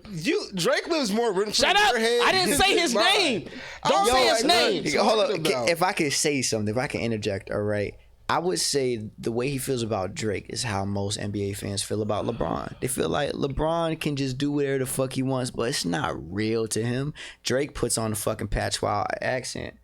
You know what I mean? It's not. We could say it's not real to him, but we don't know. He could just start having a country accent because he's been to Memphis, or he can have that weird That shit, London accent. or when he started doing the Spanish shit. You know what I mean? It's such a weird, nuanced line to tightrope on, because at one moment it's like, okay, he's experiencing their culture and this is what he experienced, so he's gonna put it out. But at the same time, seeing a person's tendencies, you could see culture vulture like shit. And the only reason I say that is because old artists say, I want to say Herbie Hancock, but I'm not too sure. But like old jazz people, or It's weird. Did you say that? That's, yeah, okay, I didn't think anybody. but they would go to a different country and they experience their music, and now they have a full fucking Colombian sounding album. Are they culture vultures, or are they a person who has experienced that culture and is now trying to put Just their broaden own? their horizons. Yeah. Say, hey, I like this a lot. And Yeah. because I have respect for it, I want to pay homage to it in my own way. Like you said, sometimes you'll pull images off of other places, right? And you'll paint your own artistic version of that same image. Yeah. It's just in your light, it's in your perspective, it's in your hand. Same fucking shit. Yeah, it's now, if you claim it like as you made it, now I would say that's more culture vulture. Like, Now, does Drake say he makes these things? Yes. Drake said he makes he made dance hall. Yep. This is where we need to have a person that's like, pull that up for me, Jamie. Please, because this nigga is Again, we said it last episode. Somebody that wants to join the No Limit podcast team, and not just family, but the team that actually puts in the work. Please, if you see this, come on, because we need somebody behind the scenes to handle all this. Who can type real fast? Yeah, really fast, because I think that would be top tier. Please. Preferably a female. That way we have a good dynamic. We need a good dynamic. Yeah. We need a female, preferably, to come in here. But no, I respect everything that you said, and like I said, you have a uniqueness, and you definitely can do it. But we're gonna go to the next one. Next song. Drift. And by all means, I don't want to disrespect you, but this project is an EP, correct? Yes, sir. Okay, it is an EP. All right, I didn't want to call it an EP, and you be like, "Nigga, this is an album." For, you know let me clarify something before you play it. It does say EP. Oh shit, right there. I'm still confused on what an LP EP is. You know what I'm saying? I know it goes off of duration and stuff like that. But here's the thing. I want to release a project. That's what I'm gonna call it. It's a short project. It's my first step. It's something to get introduced to Aurelius with. You know what I mean? Before we get into this, is this your real name? What? Aurelius? No, it's Marcus. But let me, if this goes back to some of the first questions y'all asked, all right? So, my name's Marcus, right? But my artist name, I named it Aurelius. Marcus Aurelius was a very known Roman emperor, the last emperor of the 5 good emperors, the Pax Romana, the age of like peace and wealth and substance and shit like that. You got some shit with you, boy. And the thing with Aurelius was he didn't want to be emperor. He didn't want to be all this stuff, but it came to him and he handled it. He withstood temptation through discipline. You know, he's a very stoic person. Did you take Latin? No, I didn't. I wanted to. Okay. But What did you learn about Aurelius? What did I learn, Aurelius? Where did you learn about it? Oh, I love history, brother. Okay. I love history. No, because I know about Aurelius. I know about all the Roman emperors. I know about the whole all shebang. Yeah, all that shit. I took Latin for 4 years and 3 years in high school. So yeah. So that was very interesting. Okay. Yeah. That is the. I'm sorry. Meditations by Aurelius. Y'all should definitely read that. Yeah, no offense to any of the artists that came on here, but that was probably the most unique one I've heard in the last 3 seasons. That was unique. And you put me on something, I don't even know who that person is. I thought it was one of those things you were just like. This is also the intellectual couch. Like I said, let me say something. No, because I'm in. Who in knows between. about that dude? I don't know anything about him. You come, and I'm going to fact check you too, because I'm gonna start asking you questions. Look at my transcript. Okay, we Don't gonna look pull at that my shit transcript, brother. Let's not We're pull gonna out pull that shit up transcripts. because honestly, when you said the name and what did I asked you, I said, "Yo, say your name one more time," because I usually butcher names, and I was just like, I really don't want to say this name because I don't know anything about it. I want to hear his history. Is that why you asked me to do the intro today? For real? I butcher names and I'm okay with that, but I'm just saying, like, I didn't want to butcher it on camera. You know what I'm saying? But that name has history. It has its own uniqueness, and I'm gonna look it up and I'm gonna study it because I didn't even know the guy existed. So for you to take something from that, and then what you've been saying in the last odd minutes we've been doing this, hour 16. Yeah, like it's been hour 16. That's Quick, the vibe. right? Yo, that's the vibe, my guy. Everybody says that. Everybody says like, damn, I thought it was like 30 minutes. How you think I feel when I'm editing a 2 hour and 46-minute show and I'm just like, yo, brother. I edited videos. That shit is. But the crazy shit is like everything that you said adds up to that person. And I don't know if you did that on purpose or you just felt like, yeah, that's how my life is going. But it's just weird because I'm just like, damn, this dude literally said he's trying to avoid temptation. He don't really want the big life, but if it comes to him, he'll handle it. And then that's where the name came from. It just came about. You know what that shit's dope. I appreciate you, brother. That's dope. That's so super dope. But you were in the middle of going over the next song we're about to play, Drift. Yeah. So with Drift, it's more so a bridge deeper into not only the artistry but the mind that I have, you know, as Aurelius. So Find a Way and Currently, those are really good songs, really great songs, but those are more external. And then Drift is a bridge, and then Blocks and Some are internal. So you're thinking about concepts when you make these albums. Most definitely. You know what I mean? Because that's you said one of your inspirations was Frank Ocean. Yes, sir. As well, that's definitely a very Frank Ocean-esque thing to do, like structure your album in that way. And Kanye as well, because My Dark Twisted Fantasy was a masterpiece, untouchable. Like, That's my shit. I like when you think like that. Yeah. Makes I me always happy. think like that. I would say always. even No, I do. the cover art, I made the cover art after I had the project. If you can see it, it's more of a staticky background, and then it's this duct tape picture that kind of pops out at you of that's the mountain. It's Matterhorn. So this project is, you know, overcoming obstacles of self, you know what I'm saying, making sure that you have that confidence, you have that discipline, you have that energy behind you when you do that stuff. I want to talk to you about some more about the Matterhorn after we get into the song, but yeah, because I want to see, because you piqued my interest with the Aurelius facts, because I didn't think you really knew who he was. That's why I thought it might be your birth name and your parents just gave it to you. That'd be tough as fuck. Yeah, no, But when he said Marcus, Yo, I thought he was joking with me. I looked around the room, I was like, hey, look, but he said it straight face. He said Marcus. and then when he said it, and then he doubled down on it. I was like, not for real. It just lined up like that, brother. No, but yeah. So we better get to the song Drift. Let's see what it's really about. Also, I got I got my lover, Miss Nicole, to be a background vocal on this one. But I'm gonna be right back. It's the bladders. They never last.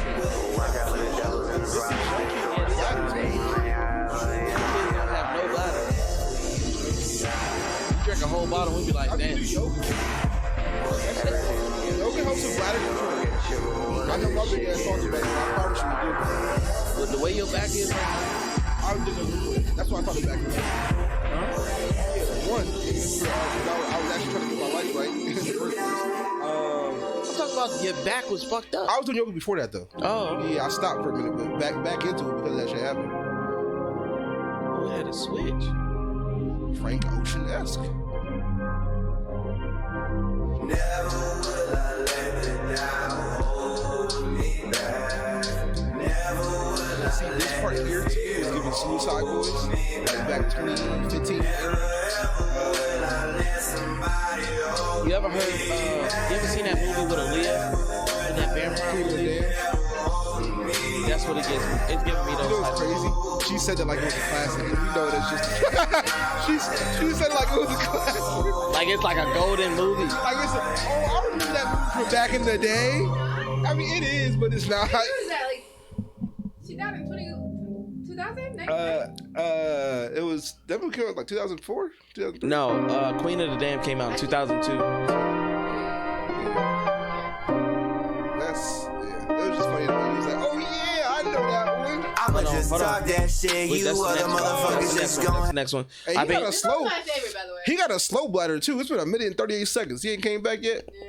Yeah. actually, we're gonna talk about that because that song was pretty fast. I feel like It's like an interlude to me, for real. It is an Yeah. okay. You can play it though. They mentioned Queen of the Dam. Oh yes, sir. See, that's the reaction we thought you were gonna have. You know what I'm saying? So you've seen the movie. Fuck yeah. Okay, so Childhood favorite. ladies and gentlemen, let's play. Now that we got him back in the building, we want to play Drift one more time for everybody. Yes, sir. But yeah, it's an interlude. Okay. It's a bridge.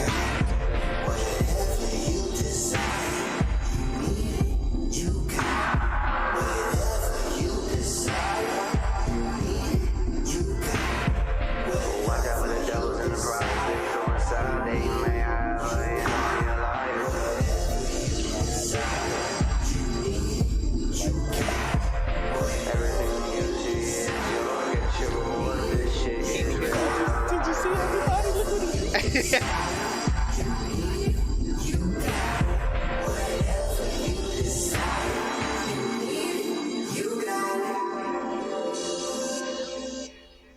You have a lovely voice.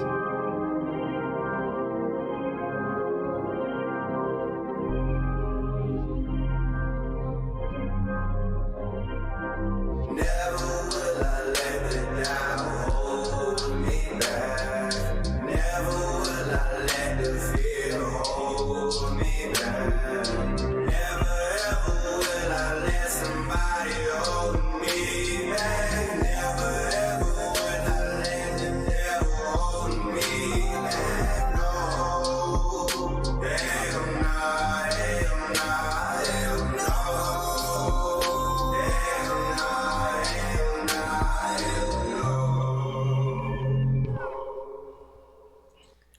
hit that shit. Honestly, and this is my opinion.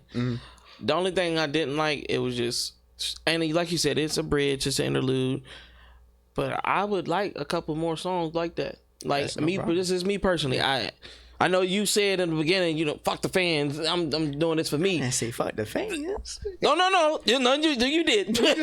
I don't think he said fuck the fans. He said he doing it more for him. He wasn't catering to the fans. And I get that. I'm just saying, for me, I was just like, yo, that last part, like, if you started 2-3 songs and just be like, this is what y'all said. And I was like, all right, cool. I fucks with it. Like, And let's not forget, these next 3 songs is all produced by him as well. So yeah, that's what I'm saying. So I like it. I appreciate you, bro. I like it a lot.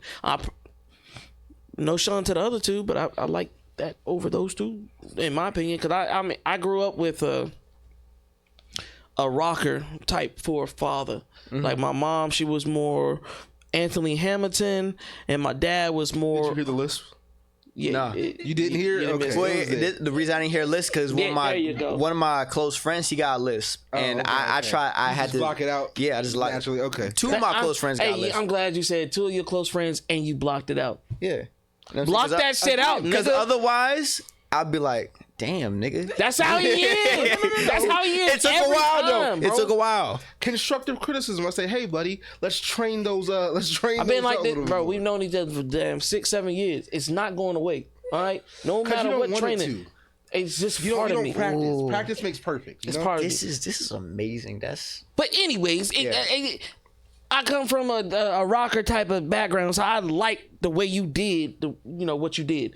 I fucks with it. So next project, just give me 1 song. That's it. Then you ain't got to give me the whole project, just 1. well. I can tell you this. So I have 4 more projects planned out. Right, I'm going to be releasing every season for the rest of this year. Every season change except for winter. The next project is more melodic, more springtime. You know what I'm saying? Definitely a derivative of 808s and Heartbreak, I would say. 808s and Heartbreaks. Who does that remind you of?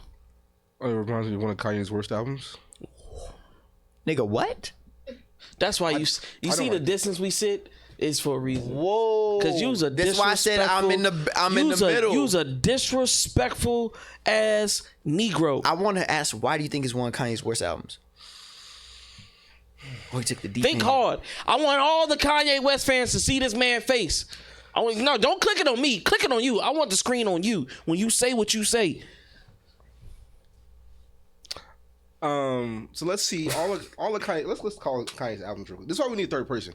Let me see all. I would say this is College Dropout, Late Registration, Graduation. That's the trilogy. And then his mom died. That's when 808s and Heartbreak happened because him and his fiance broke up. Yes. Okay. Cool. Caught me up. There we go. 808s and Heartbreak was my least favorite Kanye album. 110%. It was, for me. Kanye did do a lot of auto-tune, right, and I'm fine with that. 808s and Heartbreaks was too much. I liked the beats on 808s and Heartbreak. I did not like the songs. Not my Kanye album. Not it. Okay.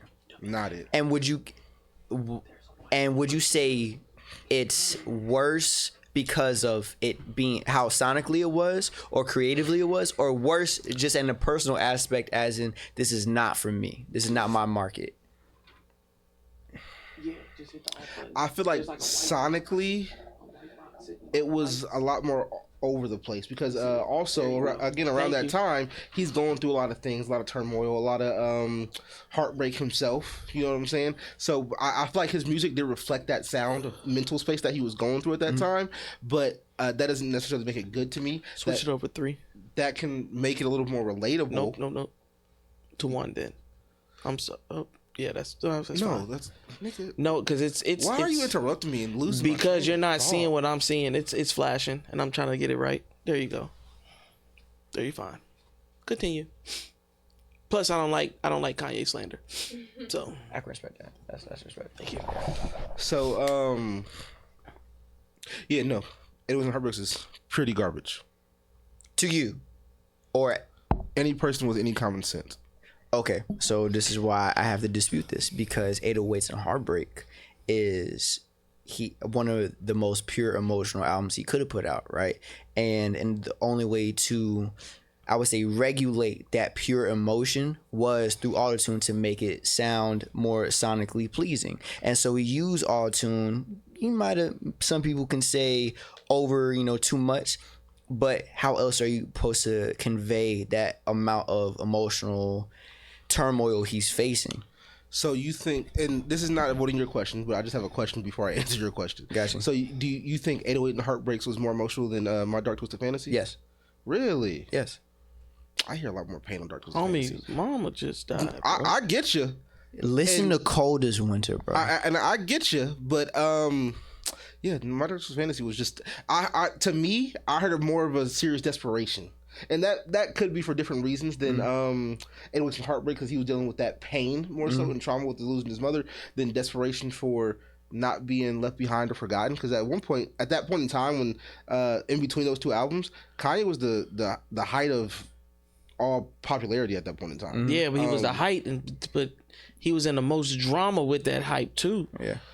Like he was in everybody's faces. He did the most wildest shit during that time. Yeah. But because of trauma that was not dealt with. Yeah, and he still hasn't dealt with that shit. You feel me? So lashing out is something that we all do when we go through things and trauma and stuff. Again, we dehumanize artists, and again, I'm not getting away from your question, I promise you.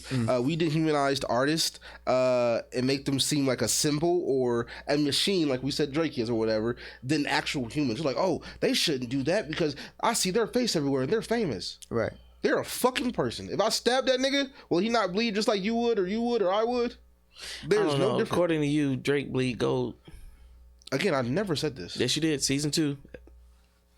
Nigga said episode 15 Nigga, at the 20 minute pause this show till we and get a third person in 37 this minute mark. we gonna pause this fucking show till we get a third person in this building, because you're gonna have to pull that clip up. Yeah. Because that's bullshit. He did it when he told me that I couldn't touch the Drake book because it was like Millionaire. Drake got a book? Yeah, Candles. consciously connected. Candles are cool.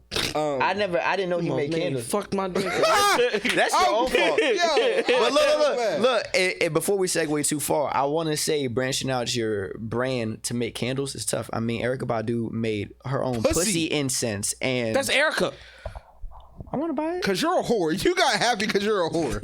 I burn them shits 3 by the time, boy. Hey, and your BM gonna shoot you. Run around the house like goddamn Wolverine. I want to dab you up with that one, but I'm not. Ed loves to put a narrative on me on Drake, because I'm not gonna lie to you, right? The main thing, because he's gonna edit this part out because his editing skills are top tier now. I just want to make a clip for him because he always shit talks Drake, so I wanted to shit talk Kanye. Now, honestly, my honest opinion of 808 and Heartbreaks, it's not my favorite Kanye album. Okay, is it a good Kanye album? Yeah, but I don't think Kanye has. Before I say no bad albums, let me really. He doesn't. He doesn't. The nigga don't miss. He don't miss. Life of Pablo was it What? great? Hey, better honestly, than good? Life of honestly, Pablo this is one, better- but if you stomp him out skips. for Kanye, I'll watch. Life of Pablo's better than good. I don't try to be a violent person. What's the album? His gospel album was better than good. Like I'll give them average ratings. I'm not gonna say that. Bro created a whole church, my guy. Sunday service choir. Yeah, A whole My church. nigga I've almost seen it live. My nigga almost made a cult. I've seen it live. He had them all wearing brown hoodies in the desert. I'm a Kanye fan, but let's keep it real. Like I'll keep it real about Drake. Your favorite Drake album is one of my least favorite Drake albums. Blasphemy. You see, I like it. I Makes like sense now, it. huh? But if I chose out of Drake's entire discography or Kanye's entire discography, it would not be Life is Pablo. It would not be Donda. Donda, they have good songs and good tracks. Would I pick that album to listen to out of all their other albums? No. Jesus, I can listen to that shit from the front Okay, to back. that is not. You feel me? Jesus, so, from but I'm front to saying, back. Life of Pablo is not his greatest album.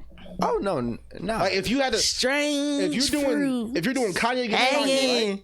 If you're doing Kanye against Kanye and everything, what my album bad, are I'm you listening. picking? Yeah. Are you picking? Is that gonna be the lower half or the upper half? Okay, in the so summertime. I gotta remember. All right, so we got college dropout, late registration, graduation, 808s and Heartbreak, My Beautiful Dark Twisted Fantasy, and then he had Watch the Throne. We're gonna count Watch the Throne. All right. He had Watch the Throne, and then he had Yeezus. Then it was Life of Pablo, and then I believe it was Ye and the Gospel one. I do forget that. Yeah. And then it was Donda, and now he's working on Donda Part 1. That was Donda Part 1. Yeah, Donda Part. I didn't really listen to Donda Part 2 because he made it so exclusive I couldn't get to it. I heard, but let me tell you this: I've heard hella shit of this nigga's unreleased. Just finding that shit leaks and all that. I would say, no matter what, even if it's in the lower register, it's gonna be above most of Drake's shit. I don't even. And let me tell you this. I never cried on this podcast. And let me tell you something. I used to love Drake up until you started realizing where these two artists was going. Kanye focused more on the art than the business. Now, did it have his fallbacks? He did. But Drake focused more on the business than art after, I would say, Nothing Was the Same. Because after that shit, nothing was the fucking same. He released If You're Reading This Is Too Late, and then after that, everything else was like, what the fuck is this, nigga? Now, because I'm a realist. I'm not disagreeing with you. In that middle era, those were not Drake's strongest moments. And what did I say? When those albums were coming out, Drake was not getting great reviews at that time until way later on, maybe like 6 months to a year later. Then they're like, damn, no, this shit is actually a banger. Is he ahead of his time or not, or a culture vulture, whatever you want to call it? Yeah, we ain't never said that. Who? They ain't never said he was a culture vulture. Let's take that out the vocab. Oh no, I thought you was talking about Kanye. My bad. Sit when you're drinking. Shut up, please. I'm sorry. Thought you was getting carried away. No, Kanye is just a fucking everything else besides a culture vulture. They say GOAT president.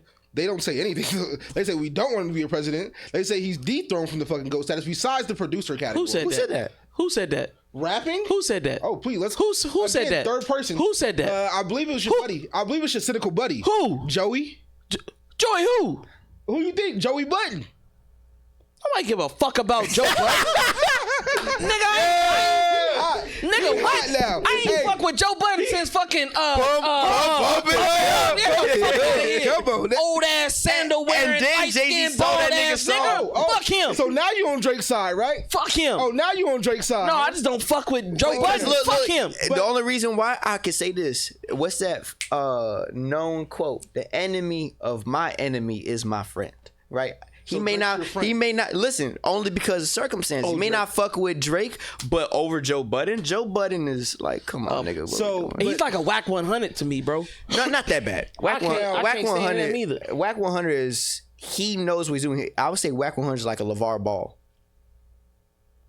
He wasn't as annoying. LeVar was about his kids. Well, Whack 100, he's a manager. His kids are his artists, so he's gonna pull attention. Ooh, you pushing it. And now I do want to state, I'm a huge fan of both, right? For whatever reason, he thinks you're going to be a fan of one person if they beefing. They beefing got shit to do with me. Who? Drake, Ye, Pusha T, they beefing. They ain't not beefing no more. I'm just saying. They're not beefing anymore. Drake is petty. Drake is always gonna beef. Drake and Ye are beefing. Still? No, they're not. Drake is a petty nigga. Well, actually, it was Ye, and we can pull this one up for sure. This one was actually Ye. Ye was doing some stink dissing after Jay Prince set everybody down and said, "Hey, we all good, right?" Everybody said we all good. Then Ye went through one of his temperaments, and that's okay because we're all human. It happens. And was doing some sneak dissing type shit. And Drake was like, "Damn, I'm hurt now. I thought we was gonna finally bury the hatchet." He says it in like 3 different songs on the album. He was hurt. Which album? The newest one, For All the Dogs, the one that you didn't listen to. So that's probably why you. Okay, first of all, I did listen to it. That's why I told you. No, I said I did. You did. I said he didn't like it. Oh, yeah. Okay. But that's all I want to say. That I did listen to that project. Yeah. It's just. But I'm a fan of them both. Most definitely. Yeah. But if it's ever a versus, like it supposedly was supposed to be at that stadium where it was the Free Hoover concert and Kanye pulling out all his fucking jams. And I'm like, all right, Drake, come on. Pull out Find Your Love. Pull out that old shit. He better pull out pre-Beard Drake. Yeah. That would be his best. Pre-Beard Drake was because more Beard artistic. Drake could not stand Because against Beard Drake was after Meek Mill, and after he killed Meek Mill, of course the nigga's like, bro, you can't fuck with me. I made a hit after dissing you. Like my diss towards you was a worldwide hit. You cannot touch me. But of course not, nigga. It's Pusha T. But anyways, yeah, he belongs on the Black Couch. Yeah. But I would say this: in that instance, you hear fucking Can't Tell Me Nothing, and you know what you gonna play? A song off of Certified Lover Boy, nigga? Excuse me? If I hear Can't Tell Me Nothing, you know what the fuck I'm bringing out that can try to beat that nigga? Miss Me. I can't bring out Find Your Love because Kanye did the reference for that, right? So I'm gonna bring out Miss Me. Miss Me is a top tier song. As soon as he played that, dun, dun, dun, dun, dun, Yeah, when that That's nigga put done. out that nigga We put play out Runaway, Runaway, it's he done. made Drake cry. over with. It's over with. And Drake said, all right, I'm not going to switch up the flow. We're going to stay with the game plan. I'm going to lose. I'm going to play another song off of Certified Lover Boy. Certified Lover Boy was bloated. It was a promotional thing at that point in time. Because what is he promoting at that point in time? Because he's a business. Yes, And he don't care Kanye's about an the fucking- artist. So you got to realize that's why niggas are going to fuck with Kanye more, because Drake is more into that neutral ass energy. No matter how crazy Now, Kanye this was gets. a battle. I know I had A hope- versus is high is hopes a, for is you. a new version of a rap. You had high battle. hopes. You feel me? So to me, if this was a more of a versus, I feel like that setup would have been different. That set list would have been different from what he was playing. It wasn't. It was Drake and Meek Mill had the little beef like you just said or whatever, right? Drake came out to Philly, did the whole thing with Meek Mill, the back-to-back joint, whatever. Drake's not trying to fucking fight nobody. He's like, all right, if you want to be cool, let's be cool. If not, then yeah, I'm gonna get out my feelings and how I get Yeah. out my feelings, and that's through these fucking tracks. Yeah. And he says that consistently. He says, it might not be the best way, but this is how I get through my shit. I might not put your name out there, but you gonna know it's about you. Nigga said, I'm charged up. That's just what it is. Yeah. So, but I respect y'all's opinion 100%. If y'all feel like Kanye would beat Drake out, okay. I think it's never mind. I'll save it for afterwards. But I want to hear what you about to say. no. 'Cause if it was just me and I said some shit like that, you'd be like, no. Drake has this and this and this and this. Chill. Hey, But let me hey, tell you, yo. this is what he was doing to I ain't gonna say every guest we have, but almost every guest we have. Gluck. To who? For the guests? Hell yeah. Because they got for verse and verse. Hold on. Let me finish. He only says I do it to Drake, right? Because we have a thing where he doesn't like to admit that he likes Drake. And me, I admitted it I'm last year. fully vocal about how much I do like Drake and how much it resonates with my life. Right. But because Drake is known as a softie, a simp, whatever have you, right? And this guy knows I used to belong on a black couch, right? I am actively changing my ways, right? Because it is always a process. Sometimes there are regressions. That's the simple way to say it.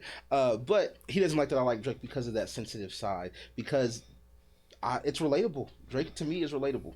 That's cool. That's just what it is. Yeah. And he relates more to the egotistical, the dramatic, the bipolar Kanye. Well, I could also say that besides the bipolarness, could also apply to Drake. Drake is egotistical. Drake is that way. Drake For the tweeted deleters, you want to do something? Hey, I need a max win. That nigga would. Yeah. I need a max win. And then Kanye also being very vulnerable in all his music. He's always talking about his Drake shortcomings. his heart out there. Drake daddy Yeah. die? No. Did his mama die? No. This is from the heart, baby. That don't mean I you would don't have parts, say nigga. this Music is one of those moments where it's just like two people are different, I would say but great. different. I don't want to say separate but equal, but that'd be fucking crazy. It's more so when two people are on the same side but they don't know it, Honestly, and I like that. and analogy. only because there is not an opposition to both of y'all. There's not an opposition that's like, you know what? Fuck that nigga. It's because you have one who is so culturally significant you cannot ignore, and you got one that is so musically significant you cannot ignore. He's successful in music, but culture, Kanye, but 100%. the currency, the influence is also Drake. So it's like these are the two behemoths. Of course, you're gonna put them side by side. We definitely need a middle couch, like a middle seat.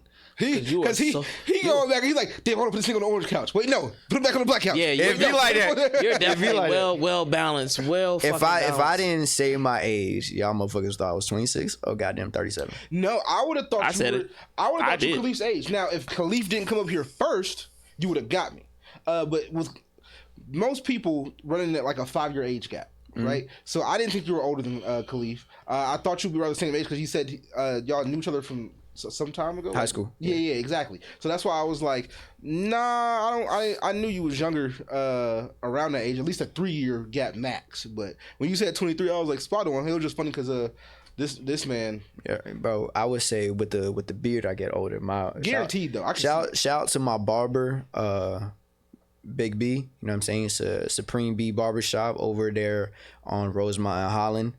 Brother is amazing. He don't miss. Free promotion now, on the No Limit podcast. Now, did I maybe ask for a little bit to be taken off? And yeah, you know what I mean? It happens. Maybe I wasn't as descriptive. You critiquing his art. Of course, I can critique his art, but I can also say this: the nigga don't miss. No matter what he does, he can fuck up. That shit don't miss. Same with Kanye. I think Kanye misses, but all right. Clip it. Nope. Fuck that. Clip it. Let's go with Blocks. Next song, Blocks. Could you describe that? Because your lady, your love, she said, "Hey, yo, this is my favorite." Well, with Blocks, after that bridge with Drift, Block. He was probably blocking all the hoes. She made you block all the hoes. Is that what the song's about? Blocking hoes? No. Okay. With Blocks, I was about to start melting. It was more so like it's gonna sound like maybe a bit immature, but like building blocks. You know what I'm saying? Like, so with Blocks, I'm building up to what I'm trying to become. So I'm building up to summit. 100%. So with Blocks, I'm building up. I have that confidence now. Drift is that bridge. Okay. I talk about it in Find a Way and Currently and all my shit, but then after the bridge, now I am that person. I am Aurelius. I am that confident person. You're becoming you. Yes. 100%. And that's one of the most hard things to do. One of the most simple things, but one of the hardest things to do is just be yourself. Most of the most simple things are very difficult to do. Honestly and truly. So we about to get into Blocks by Aurelius. Aurelius. You can say it in different ways. I'm pretty sure the way they say it, Marcus Aurelius, was not how I say it.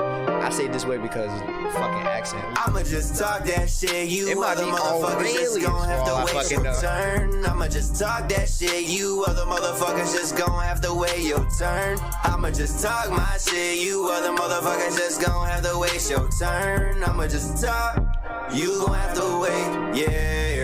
Hey, I got the nerve of Nazareth. I came to bring home the balance, bitch. Price of my soul is so staggering. Never shout, teeth start to chattering in the presence of the mattering. I am the man, the myth, and the legend. I came with some questions, a couple suggestions, in need of a blessing, in search of a reverend. I don't do no begging, there ain't no exceptions.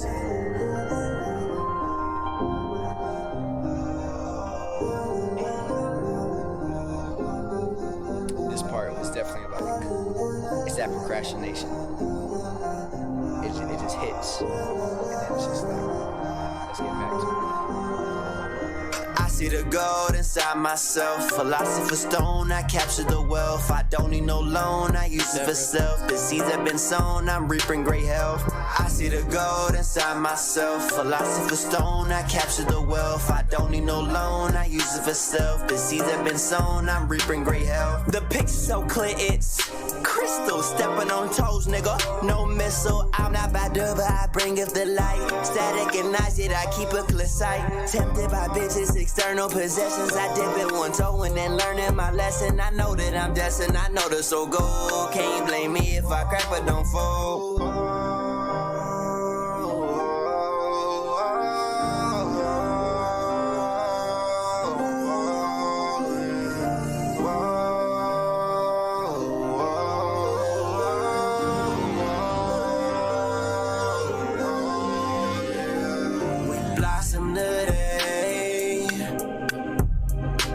We flying away. We blossom today. We flying away.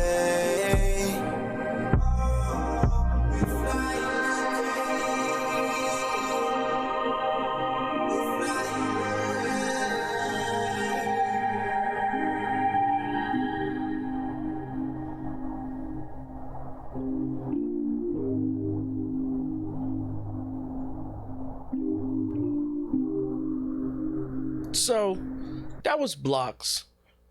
Definitely see the versatility in each song. Definitely see the different type of beats that you're making. I can definitely see your creativity. But before we get into that, I want to say something what you said earlier.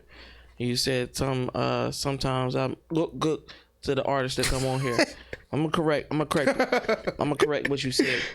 The reason why I give them so much praise is because first and foremost, a lot of people that that know them, that they actually see every day, don't give that. That's for one. 100%. For two, it's the originality. Everybody that has came to this show don't sound like each other. They don't sound like each other, and they don't sound like anybody mainstream. Okay? No. They're unique in their own paths. So I'm going to give them that encouragement, that praise for them to keep doing what they're doing, because it's phenomenal. So you're okay with Appreciate glucking that. as long as it's not mainstream and unique. I'll give you an example, and this is no shade. We had KGZ on here, right? Yeah. We had KGZ. We listened to his music. Actually, so you don't gluck everybody. Yeah. There we go. So KGZ was on here. Did I feel like some songs need work? Yes. Do I feel like he needed to do this, that, and the third? Yes. You know what I'm saying? But it still wasn't a shun. It wasn't like, nigga, this shit garbage. It was criticism. Like It was constructive criticism. And just like tonight, I've been giving him criticism that I wish this shit was longer. I did it with Khalif. I said, yo, your first song's fire, but it's short. I did it with Goon. It's short. It's short. To me personally, I'm tired of artists giving me a minute 30 or a minute 45. And what if that's what it's supposed to be though? If it is, then that's what it is. I'm talking about from the listener, the fan, the supporter, the person that's hitting those like buttons, that's commenting, that's sharing everybody's music and stuff like that. For me, certain songs that I've heard from people that came on the show are too short. Give that substance. Don't give me a minute. Like, if you have an agenda where you just like, yo, I wanted to be a minute so people keep playing it, or I wanted to be like this because it goes, you know, it goes with the next song. Okay, that's fine. I get it. And that's your own understanding. And until you're on a show like this or the radio and you're explaining why you did what you did, a listener just gonna be like, man, why the fuck this shit so short? Facts. But that's because like we were I think it was with Khalif up here, we were talking about it. Like we're at the NoLimitPodcast, what we're trying to do is trying to bring back old school interviews. You know, like the Ebro in the mornings, the Sway in the mornings, the people that got actual information from the artists, like, oh, what are you doing in your day to day? Oh, what inspired you? Oh, what brought you here? Why did you pick this song, the placement here on your album, whatever like that? They don't have those anymore, right? Not as prevalent as they used to be, right? Because It's more drama based. Exactly, and that's what we're trying to stay Instead away of from. career based. Yeah. So, and if you felt offended, I didn't mean to offend you when I said that. No, earlier. it wasn't offensive. I just had to correct it because every show it might seem like I'm giving praise because it's actually my opinion. Now you know me, and everybody that else watches this that know me personally, I'm a dickhead. Most of the time I'm a dickhead. If your shit is ass, your shit is ass. We didn't have a whole, what's that white dude that tried to come from Wisconsin? Oh, I thought you were going to say CC. I was No. like, damn. No. CC shit is fire. That's what I was going to say. Damn. That one dude that hit us up. Yeah, that was. Yeah, and his shit, I told him, I said, hey, bro, you should wait before we put you on the internet. You should wait. At least, so. But I'm not going to do it. I'm not going to do it publicly while we're recording because season 1, we were doing lives where everybody was seeing you while we were recording. Right. So I'm not trying to embarrass anybody. That's why I told homie, I said, yo, bro, you should wait. You should hold off. And it might just not be right for our demographic, right? Because Virginia, 757 is a different place.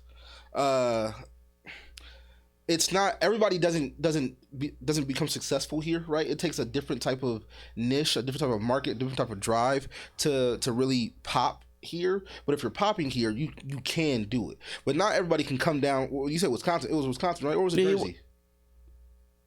Oh, it was Jersey. Yeah, I think yeah. it was. It was dirty because I joked on him. I was like, "Oh, you from the dirty Jersey?" Yeah. So it's harder to sometimes translate what works where you're from in your local area, the people who know you or know of you at least, to go somewhere else completely and still be successful at it. Right. So that was my main reason not wanting to do it there, because I don't know what the fuck he doing in Jersey. I don't know what type of shit Jersey got going on right now. We talked about it with Lyric Luciano when we had him on.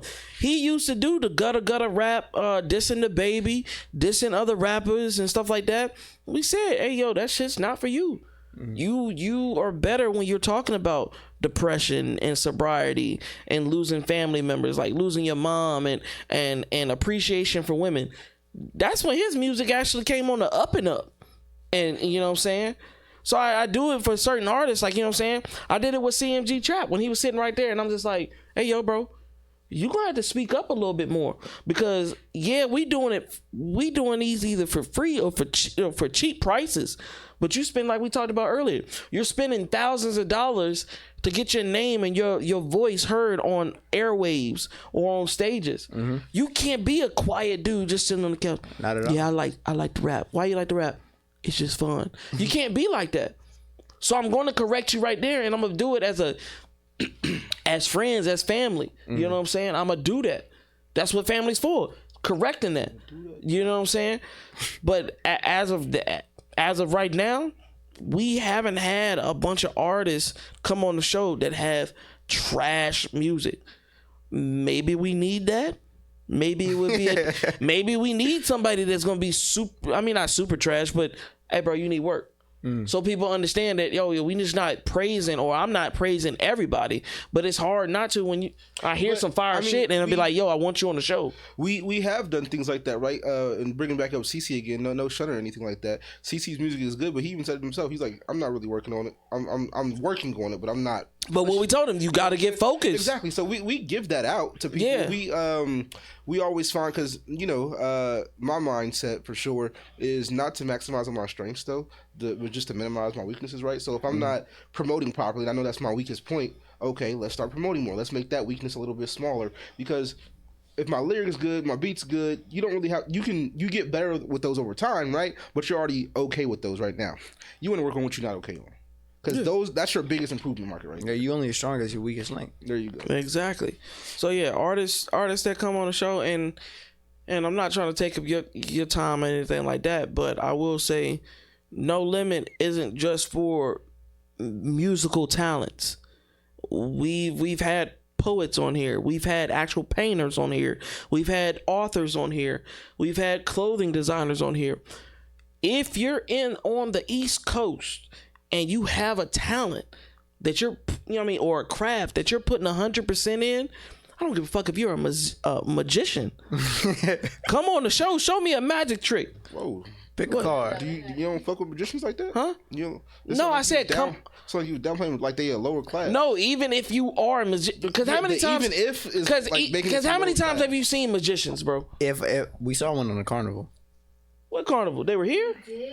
Oh, the carnival cruise. It was a magic. That's a cruise. I'm talking about on the East Coast. If you do something, I don't give a fuck if you knit me a sweater, knit me a hat. Why do you knit? In the future episodes, just to give y'all like a glimpse of what's happening, we're bringing a tattoo artist that's gonna give me a tattoo on the show. That's crazy. We got a hairdresser that's gonna braid my hair on the show to show their talents. Sometimes it's hard just to hold a portrait or to listen to music, or that's easy. I can pull up my music. Mm-hmm. I can bring up pictures and we can show it on screen and then do all that. But I'm a hairdresser. Okay, how do you know how to do a part and make it straight? Do you know how to make sure the hairs ain't frizzy? And when you do a tattoo, do you know lines and colorations and sketching and stuff like that? That's really No Limit right there. You know what I'm saying? There is no limit. If you come on here and you're a comedian, can you make me laugh? You know what I'm saying? We want that. Like, we want the business owners. Can you cook? Like, you know what I'm saying? If you're a chef, come on the show. I think sometimes people, they look at it. That might be kind of hard, though. Huh? They can get that little stovetop shit. It ain't me. They come in here with a bunch of samples and I bite in that bitch and I'm be like, this shit nasty. I ain't got no problem with saying that. You want them to pre-cook it, not cook it here. Yeah, no. You ain't gotta cook it here. But I would pay to see that shit. Them motherfuckers make a gourmet meal off of one of them little stovetop things. You feel me? That's what I'm saying. Like, if we had like a little burner in this bitch or some shit, like yeah, but that's what I'm saying. Like, I feel like sometimes we get that notion of, oh, we just deal with musical artists. No, if you watch season 1, we had a bunch of different people. VA just got mad artists. Yeah, VA has a lot of artists and community, man. And the more exposure we get more people. Hey, bro, can I come on the show? Can I show them this and that and the third? I got a project coming up. And now as we're branching out, because we definitely want to be boxed in as a music podcast, right? We love artists. We love all our musicians, everybody who comes up here. We just don't want to be boxed in that one specific category. We're a generalized podcast where we promote businesses as a whole, artistry as a whole, entrepreneurs as a whole, creatives in general. Because even if you're in the tech industry, right, and you're doing this thing on your own, you're still a creative because you're still inventing something. Right. Even if you're a chef, you're still inventing something. You're still creating something. That's still being a creative. Yeah, so we're trying to branch out to that, and we're getting that. We're getting other podcasters to collab with us, and like reaching out to us to collab. Those different things. VRR, VA. Pronounce it. Learn how to pronounce. That's Veer VA. That's Verva, whatever you want to say. Space and Shine. Yeah. All those. I saw you post or whoever posted on the story about them. I immediately checked them out. Yeah, exactly. Like we tapped in with everybody. So off world, all of them. That being said,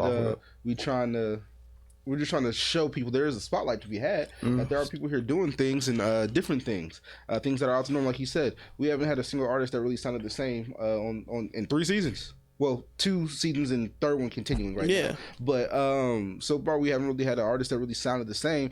You hear similarities in music because they know each other and they work and riff off each other and things of that nature. But it's not the same music. You know the differences between everybody who's been on our show. So we do appreciate anybody who wants to come out. Please step up. Don't be scared. Like he just said, we had 2 hours. It probably felt like maybe 45 minutes. Yeah, you feel more. That's how good conversations go. Though. Yeah, more females. I mean, we're getting a lot more females this show. We got females on the 7th. No. I'm saying, not on that type shit. Not on that type shit. For a reason. But we got on the 17th. We got a group of girls coming. At the end of the month, we got a group of girls coming. Next month, we have another female that actually wrote one of Beyonce's Grammy hits. Ooh. You know what I'm saying? Got it to me. And then we got another one that wrote. She wrote another hit that won some awards. You know what I'm saying? We're bringing diversity. I love my black culture. Fact. But give me an Asian up here. Get me a Mexicano up here. Get me a goddamn. Give me a Caucasian. I love my non-melanin. Why you whispering? Why you whispering? I don't blame you though. That's for the deeper dark people. I don't want them to shun me. Dr. Umar Muhammad coming after you. Yeah, I don't want Dr. Umar to be like, let me tell you, you're doing something for the black community. You don't need I don't want all that, Shit, if he wanted to come on the show. Hey, I was watching Asian Doll's her little lives or whatever. She's going against this thick ass Jamaican chick that Party was dealing with. And I was just like, and the whole time you'll see me if she replays it or you go on her page, you'll see my main page under there. Hey, what's up with the interview? Hey, I see you there. Hey, matter of fact, get off alive and come and do this interview. I think I want everybody to come on here. That's what's up. I'm trying to change the narrative on interviews. Well, we're trying to change the narrative on interviews. Going to. Exactly, we're going to, because I'm tired of the drama filled. Soon as you sit down and be like, so I seen that you fucked Nicki Minaj in the booty hole. Like I don't want to hear all that. Or I heard when King Von was here, you was one of his shooters. Did you see, who cares about that shit? And this is a tangent, low-key. Did you see Adam 22 asked the homie he wanted to see up under his hood or like what he was packing? Yes. I was like, that's going crazy far. But see the thing is, about a gun, right? No. No, it wasn't. It shoot off. It wasn't him. No, he was talking because Adam, what he does is he realized that, okay, I can get the black culture to come here, give me all their drama and entertainment, and I'll just sit here like a rich white boy, and if anything happens, I'll sue them. And then he took it to the next level. If you watched him, he elevated and was just like, okay, cool. Well, my wife's a porn star, so I'm going to get into the entertainment industry. like the pornographic entertainment. And so everybody that my wife knows, I'm gonna bring them on the show. We're gonna have a little podcast like this, and then we're gonna fuck each other on the same couch. He's learned to just take different things and use it. I personally don't like the shows that just feed off the drama and nothing else. Respectable. It gets annoying, not for the artists, but it gets annoying for the culture. We as African Americans, we as minorities, we're being exploited for what we do. We're for so long we tried to strive from slavery and bondage and being under somebody, but we don't realize we're, like Kanye said, we're the new slaves. Yeah. We're still slaves in an aspect. They use us for entertainment. They use us for laughs. They use us for, have you realized that when we do that little calendar thing, have y'all noticed on like Instagram, they do a calendar thing where they say, oh, viral moments, and it's always black people? Yeah. And it's one of the most ignorant or one of the most controversial shits. Or just white people not funny. That, I mean, no. If I can interject, I would say it's also because what people, like just humans, gravitate more. You're going to notice negativity more than you notice the positivity, right? That's why we have shit like BT that just promotes like ignorant shit. You know what I'm saying? You will run the same ignorant shit 24/7, but y'all don't have a motherfucking documentary up there explaining how black culture came to be, or the Reconstruction era, or how Jim Crow laws came about, and how they'll do it during their 50-year specials. Yeah, Look or how they got desaddled. From. Yeah, they're black entertainment television. You know what I mean? So I think it's half of people really go towards that type of shit. People would rather see some shit like Bad Girls Club or one of the housewives of a certain city go at each other than watch something that's educational, because I feel like that's more so the human spirit. I only watch Zeus not for spirit, the titties. human nature. I only watch Zeus, and I only have a subscription for the titties. Exactly. Jocelyn's Cabaret, that shit was the most Shout out to Raven, baby. If I can get you on the show, I can show you some things. You know what I'm saying? Jocelyn's Cabaret shit, like Zeus, that network is like, they took the formula of BT and the VH1 or MTV or whatever and have you. They said, nigga, let's make something crazier. Bro, in Jocelyn's Cabaret, I've never seen such unadulterated niggatry. And that's not coming from like a coon perspective. It's more so like, damn, that was some ignorant shit. Bitch said, I had 2 abortions. Damn, bitch in the corner, double homicide. Double homicide. That shit was hilarious. And everybody gravitated towards it. That shit was hilarious. But again, Raven, baby, if you see this with your short hair, I know you see my DMs.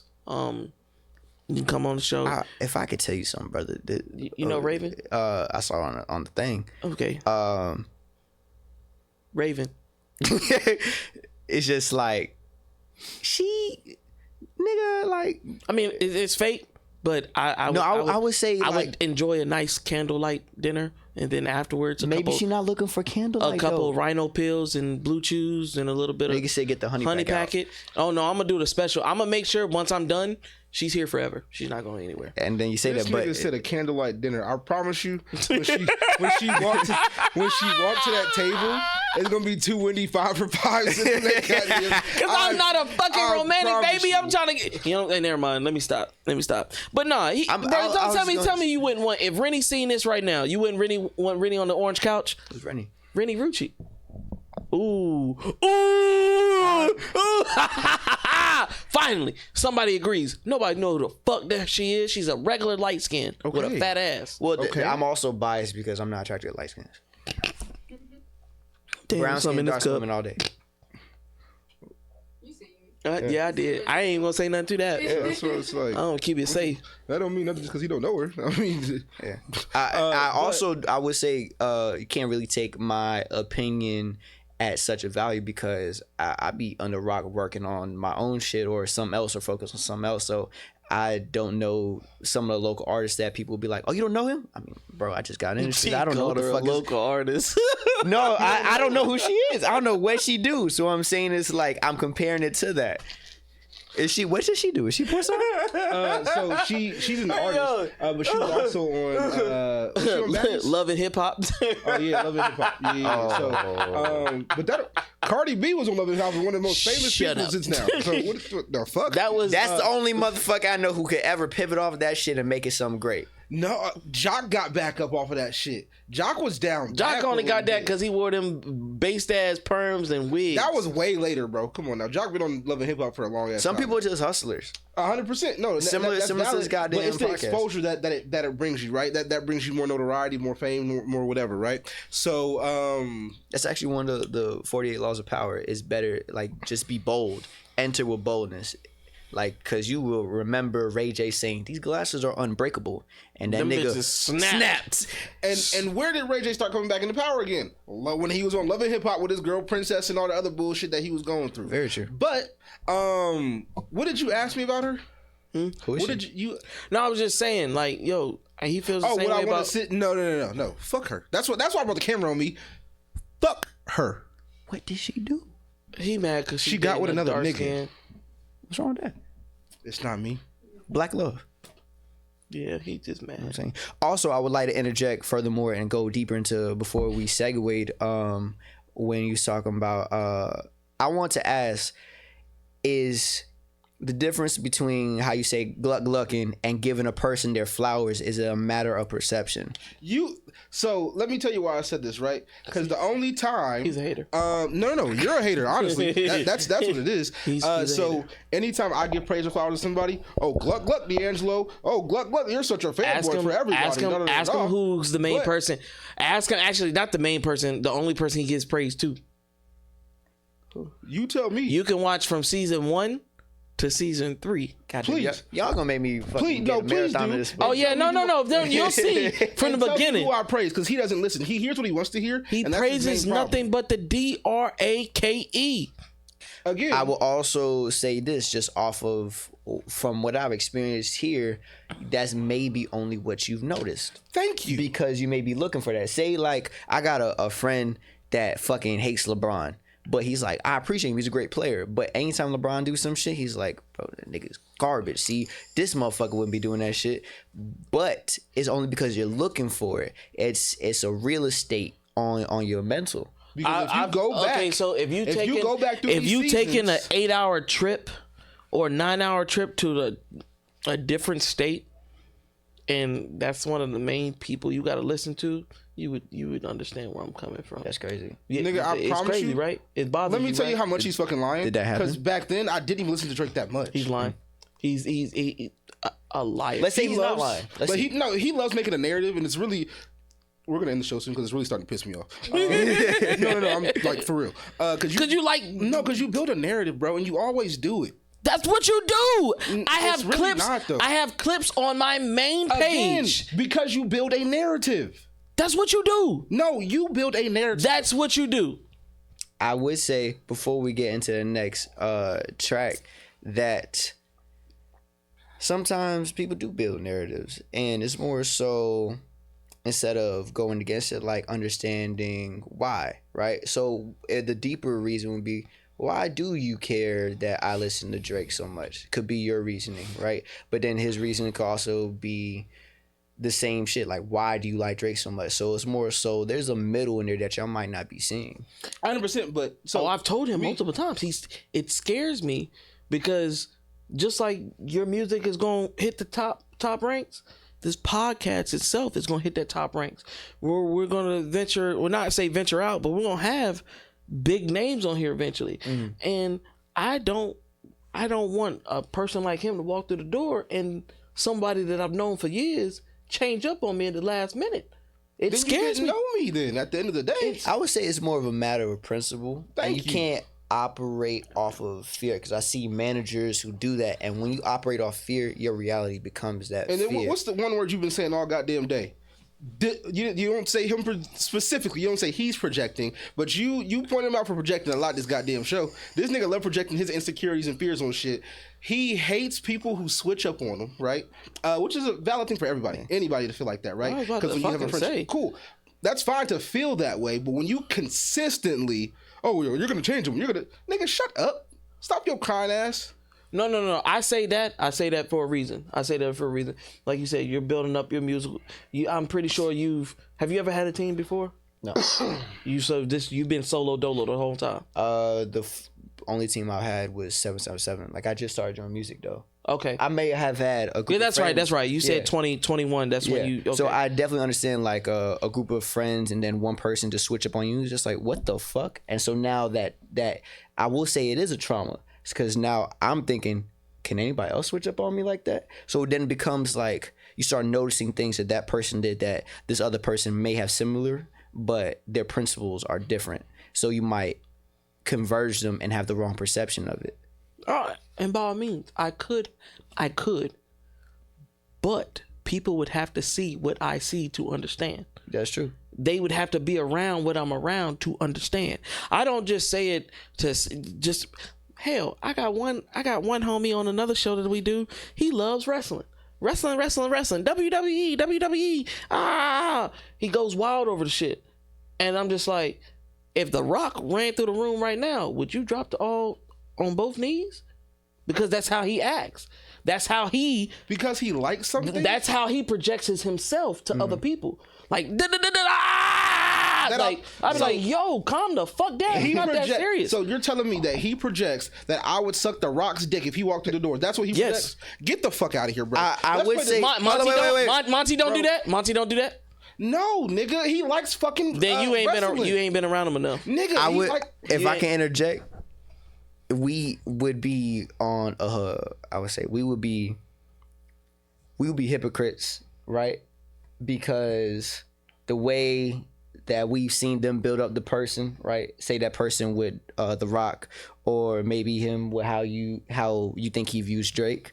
But if Kanye walk in his room, it's gonna be like it's nothing but praise, nigga. It's gonna be like no matter all the fucked up shit you have done, no matter all the shit you may have misconveyed, no matter how many times you say you're gonna drop a fucking project and not fucking do it, nigga. Honestly, and then if he walks in the room, it's gonna be like it's all love. Because Kanye West is one of my top 5 artists. No, it wouldn't be more of a praise. It would be questions that other media outlets haven't asked him. Mm-hmm. Like, what is truly going on? What made you do this moment? Because you got to realize I kind of grew up with Kanye. Mm-hmm. So that's why when you said you was 3 years old and you said you heard Through the Wire, I remember sitting in the green Tahoe and my stepmom is playing Graduation over and over again, and I'm watching the Taylor Swift moments, and I'm watching when he actually got in a car crash and he's getting his jaw fixed, and I'm watching all these moments. So it would be focused on the whys instead of the praise, just so he can fill in those gaps that I didn't know, and that's just for me. And if I come in and say, "No, you're lying. You gluck gluck gluck" as soon as you walk through the door. But you never seen me do it. You've never. Have you seen me gluck gluck Drake before? You dressed up like this nigga for Halloween. Is that gluck? You got a whole wig with pins in your head. Yes. Representing this nigga. Yes. Is that gluck glucking? You see the mouth open, right? So niggas not dress up as Tupac? Do niggas not dress up as Donald Trump? And niggas not dress up like what the fuck are you? And they're bro, shut up. Let's play this last fucking song. Hello, wait. I don't want to exit my song like that. I'm gonna come to a cordial ass shit really... because there's a middle ground in all this. It's all a matter of perception. Right? Because what one person considers dick sucking, the other person gonna say, bro, he's just giving his flowers. So if Kanye walks in here and he gives Kanye that patience that no other reporter will give him, some people gonna be like, he's sucking dick. He should persecute that nigga. Right? But it's all a matter of perception. Because the first thing I would ask him is be like, yo, when you went on TV and you said slavery was a choice. What did you mean by that? Yeah, like what were you trying to get at? I would ask general questions. And some people are gonna persecute you and say you're a coon for giving that person that amount of patience to really direct how they meant to say something instead of just noticing that they acted impulsively. Oh yeah, Viral Virginia said it too. He was just like, yo, niggas is gonna hate you because you did an interview with me because they don't like me. And I'm just like, fuck them. So, okay. And then what I'm saying is that perception to another person is going to be like, that nigga dick sucking. And that could be the same thing here, right? me personally, I can't explain the dressing up as Drake for Halloween because I've never dressed up as like a celebrity for Halloween, but people have their reasons. Like it actually could be like really fucking funny. I just never I had thought it that. was fucking hilarious. It probably was. Maybe- Did you have the like the colorful pins in this year? I did. Because that's just funny. So it has its own reasons. Maybe but MLK, maybe it's Arthur Ashe, maybe it's good all a figures. matter of perception and how you view something. And if you can get rid of, okay, I was viewing it that way. If you can start to understand the other person's perspective, then that's when y'all start finding common ground. 100%. So if you can view how he considers what your actions were as glucking, and if you We gotta can keep view that. We gotta keep that. Because It- never said we this need a before. sound called Yeah. gluck, gluck. Yeah, no, and if you can view his perception of what he's doing and his actions as, I wouldn't say flowers innocent or giving praise. flowers, whatever have you, as not that perspective, then y'all could find a way in the middle. Be like, bro, honestly, I'm not one of y'all, but say, for example, person's like, I'm operating off of a past trauma that I felt or a fear that I'm seeing, and maybe the other person is operating off of a certain naivety or naivete, or optimism that or innocence that they have, and not knowing the situation. You know what I'm saying? I'm pounded. We're gonna get a middle seat just because of you. We're going to get in that corner for that. So actually, black couch, orange couch, Ariella's chair. We can do that. Yeah, that's what we're gonna do. Areola? No, I'm What'd he say? Not areola. No. Do you know what an areola is? A Right? titty. No. Well, that's not a nipples. titty. Well, Yeah, it's you gonna it's get the it. round part before. Jesus. After the Yeah. Ariella's chair. We're gonna get you a chair specifically for people who in the middle, like directly in the middle. Oh, you're saying my name? Yeah. It's Aurelius, brother. Damn, I'm I was twice, yeah, he- 3 yeah, times. Yeah. Damn, I'm You took pulling Latin, an Ed brother. right now. Don't I'm feel too pulling nice, a- does it? I'm pulling an Ed right now. It happens. Let me tell you why though, because legit, my mind is elsewhere right now. It'd be like that. Yeah, my mind is elsewhere. If I can also give you another a bit of advice, breathing. Breathing is one of the most important things you could focus on to redirect your mind and declutter it so you can get back to some sort of Do you normalcy. meditate? Yes. I think you were in the bathroom. We were talking about yoga. Were you in here or were you in the bathroom? No, he was in the bathroom. We were talking about yoga. Yeah, no, super big into breathing and meditation. Yoga helps with that a lot. So no, I definitely get that perspective. But on the same note, I can also say that shit only works till it don't work, right? So say some shit pop off and a nigga get in my face, I'm a very peaceful person. I want to, project peace and, very high vibration Till you positivity headbutt person. them in a bridge of their nose. Exactly. Bow, Well, bitch. here's the thing though. Get I'm some. short as fuck, so I'm not hitting their nose. I'm hitting dead in their fucking chest, right? But that's the thing. Like philosophy, Luffy shit. philosophy is all good up until it don't matter no more. Oh, I came up with this shit the other day. The past only matters for the future, never the present. If Ooh, I like that. I like that. Okay. what did you get from that? Huh? What did you get from that? Like, what understanding did you get from that? If you don't understand your past, then you're not gonna get your future. And that's what I got from it. that is one perspective. What I meant by it is say your homie down on one moment and you buy him something, right? Like he ain't got the money for food, so you buy him some food. That moment only matters when he says, bro, I got you later. But when that later comes in that present, that nigga's not gonna think about that shit. That is He's true. gonna say that shit's in the past. Considering who you know. Which I've never done. So let's just say. And from this moment, I would like to say this is definitely a great bridge into Summit. Blocks was more so the Smooth, nigga. the building of that confidence, and if you can hear in Blocks, there's the wind in there, and the atmosphere definitely transmits to Summit. This is reaching that peak. We gonna end the show with the song, or you gonna do the outro after the song? I'm gonna do the outro after the song because I want to give him his promotion. Appreciate that. This is Summit. I'm not gonna lie. It takes me so hard not to say auxiliary. It's like SSS Sentasha. Yeah, you say 3X or something like X. And that's understandable, but my name is nobody else. Play this shit all day. Play this shit all night. Play this shit when it rains. Play this shit when it's bright.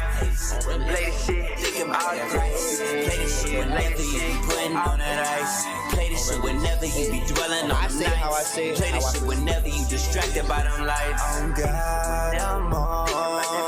You let me on. I ain't no pawn. Whoa, whoa, whoa. Oh God, I'm on. You let me on. I ain't no pawn. Whoa, whoa, whoa.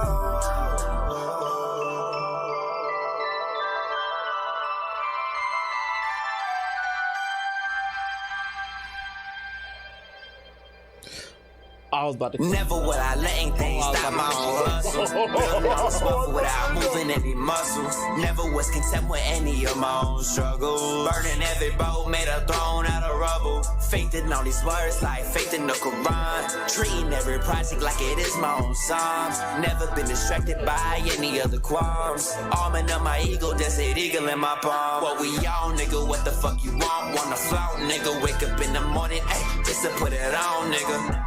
Let me be specific about my current bath. Dropping all the weight of the current's fast. Dedicating every day to works of art. Studying the beauty inside life and in the heart. Meditating on my dreams, this is where I start. Crafting every idea, making sure it's avant-garde.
So, ladies and gentlemen, wrapping up the show, that was Summit by Aurelius. Yes, sir. I did it, ladies. That's what I'm talking about. I did it. I did it. Yes, sir. I did it. Yo, that was Summit by Aurelius. That was the project called what? What was the project? Hey, yo. Oh, that's gonna be getting clipped too. That's gonna be perfect. That's gonna be I zoned out. I was listening to my own track. I was like, that could have been better. And I was like, damn, that shit kind of nice. It's called Pre-Winter. Pre-winter. Well, it's pre, and you put the colons, winter. And check that on all what platforms? Correct? All platforms. All platforms. You correct. get to that link in the bio of Authentic Aurelius. You know what I'm saying? It's on Untitled. It's on SoundCloud. It's on anywhere you can get music. For the best of my knowledge. Would you tell the fans or the supporters that you're gonna do a video for any of these songs? Oh, most definitely. I'm working on some animation promo with my good friend Day Day. He is his production is called The Art of Nimbus, or the Artistic Smiling Ambassador is going to be his IG. We're going to be coming up with some short promotional animation videos for all of the tracks. Support. If you haven't noticed, that Aurelius has put out so much praise and support for everybody he's been working with, and it goes from his producer, editors, designers, videographers to barbers. He's giving that praise. You mind if I do some more real quick before we wrap up? Go ahead, give them all out. All right. Quick speed. Shout out to my very dear friend and engineer, Kamel Green. Said the nigga government. Mega Matrix, my bad, y'all. We can edit that out. And then we got 777, aka Mafia 7. We got TDK, Alec Darius, and Sefi. We have Cerillion. We have Civilian. Yeah. We have OG Akeem. We have, the name is there. We have Seth Steezy up in this bitch. We have Xanakin. We got Lonely up in this bitch. We have fuck. You said 7 Mafia. I thought it was 7 people. Nah, God nigga, damn, we got 15 people on our group. Goddamn, should be 15 Mafia then. Shit. Nah, 777. That's the number. That's the look. That's the we gonna find our shit type. You know what I mean? So it looks like all the members. Khalif Bryant. All the members, you got to come on the No Limit podcast. Please do. Come so we up can here. get y'all story. All members of the 77 Mafia. This is a shout out to y'all. Y'all will be sitting either on the orange couch or the black couch. Or for them special ones, the Aurelius couches. Ooh, I get my own spot. Yeah, cause nah, bro, you been, like I said, this show. We both gonna have a tally on both sides. Yeah, no. Definitely gonna have a tally on both sides, and I think we should do something different. You know what I'm saying? When I get that Polaroid camera, put the artist who sat on the orange and black couches, and I feel like that might be a little difficult because then we gonna have some people dead smack in the middle. well, we can put their ass in the middle. Oh, okay. Should we put their ass in the middle? I would say make sure they actually are going to be in the middle, though. Like, some people might be like, I don't want to choose a side, nigga. You either going to be balanced. Tell them. You've been on the show this whole time. Or this side. Yeah. Bro, what I can say is this. This show is definitely a vibe. I appreciate y'all for even having me come up here. I've been looking for podcasts and interviews to be on. So this is definitely a great foundational step, and also y'all are great interviewers, y'all. Thank you. Y'all are great. Appreciate that. I appreciate the opportunity, and I know y'all gonna succeed no matter what happens from this day forward. Same, bro. Because guess what? We all working together. We all networking together, and by all means, like I said in the beginning, I'm gonna say it at the end. Once you come to the No Limit podcast, you are family. No matter where we go, no matter how far we are, you are always family. You are always tapped in. We are always going to network with each other. And we're going to make this shit work. We're going to put the East Coast exactly where it's supposed to be. And that's on top. You dig? Yes. So till next time. Next time. Fucking perfect. Next time we got fellas, get your cups.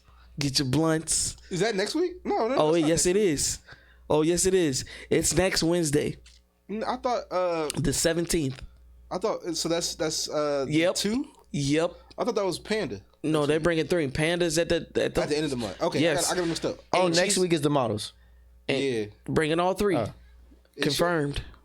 The light skin? Confirmed. Boy, let's fucking go. You see how it's changed? That shit is crazy, my nigga. Hey, so next Wednesday, ladies and gentlemen, I hope they see tune this, in. please. It's gonna be a little different for the No Limit podcast. We're gonna be in a different little element, and like I said, it's gonna change. You know what I'm saying? You know what I'm saying? So till next time, this is Just Said, D-Lo the Shogun. Wait. What? I didn't hear his Instagram handle. Authentic.Aurelius. There we go. We got to make sure that people know where to find him. Oh, that, I mean, You know what I'm no, that's true. I mean, shit. I said it a couple times before, I but shit. I appreciate he that. did. I appreciate that. I trust me, Lee.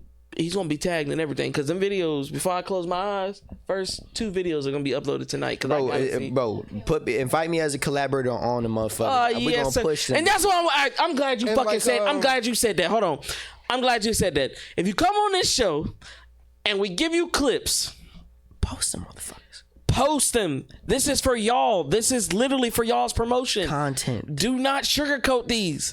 This is helping y'all. Matter We're of fact- taking the easy route out for you. Let me say some shit to get canceled right now. I'm playing on. I was joking. Oh, I thought he was serious. I was like, Let's go.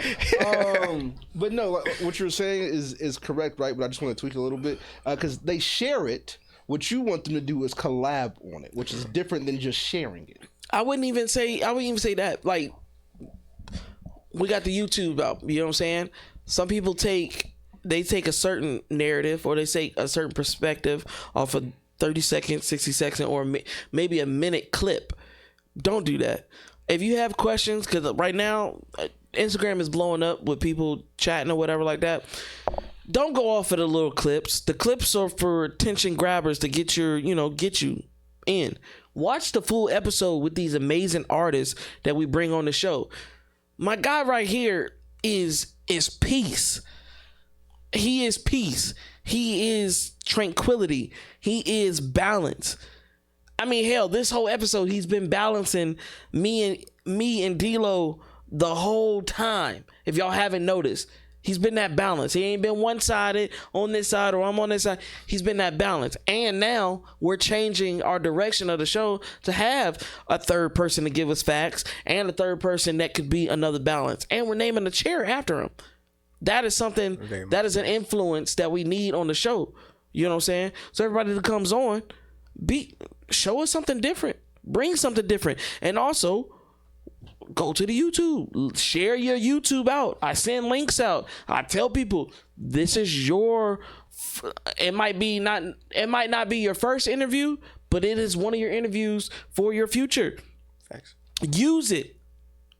You know what I'm saying? If I could also interject, as an independent artist, man, you got to be on your P's and Q's about how this shit really work. So when somebody's giving you this type of fucking alley-oop, if you don't dunk this bitch, these niggas are about to have hella clips, the full episode. You have YouTube shorts. You know what I'm saying? You got reels that are really the madhouse. You put this bitch on TikTok, fucking even Twitter.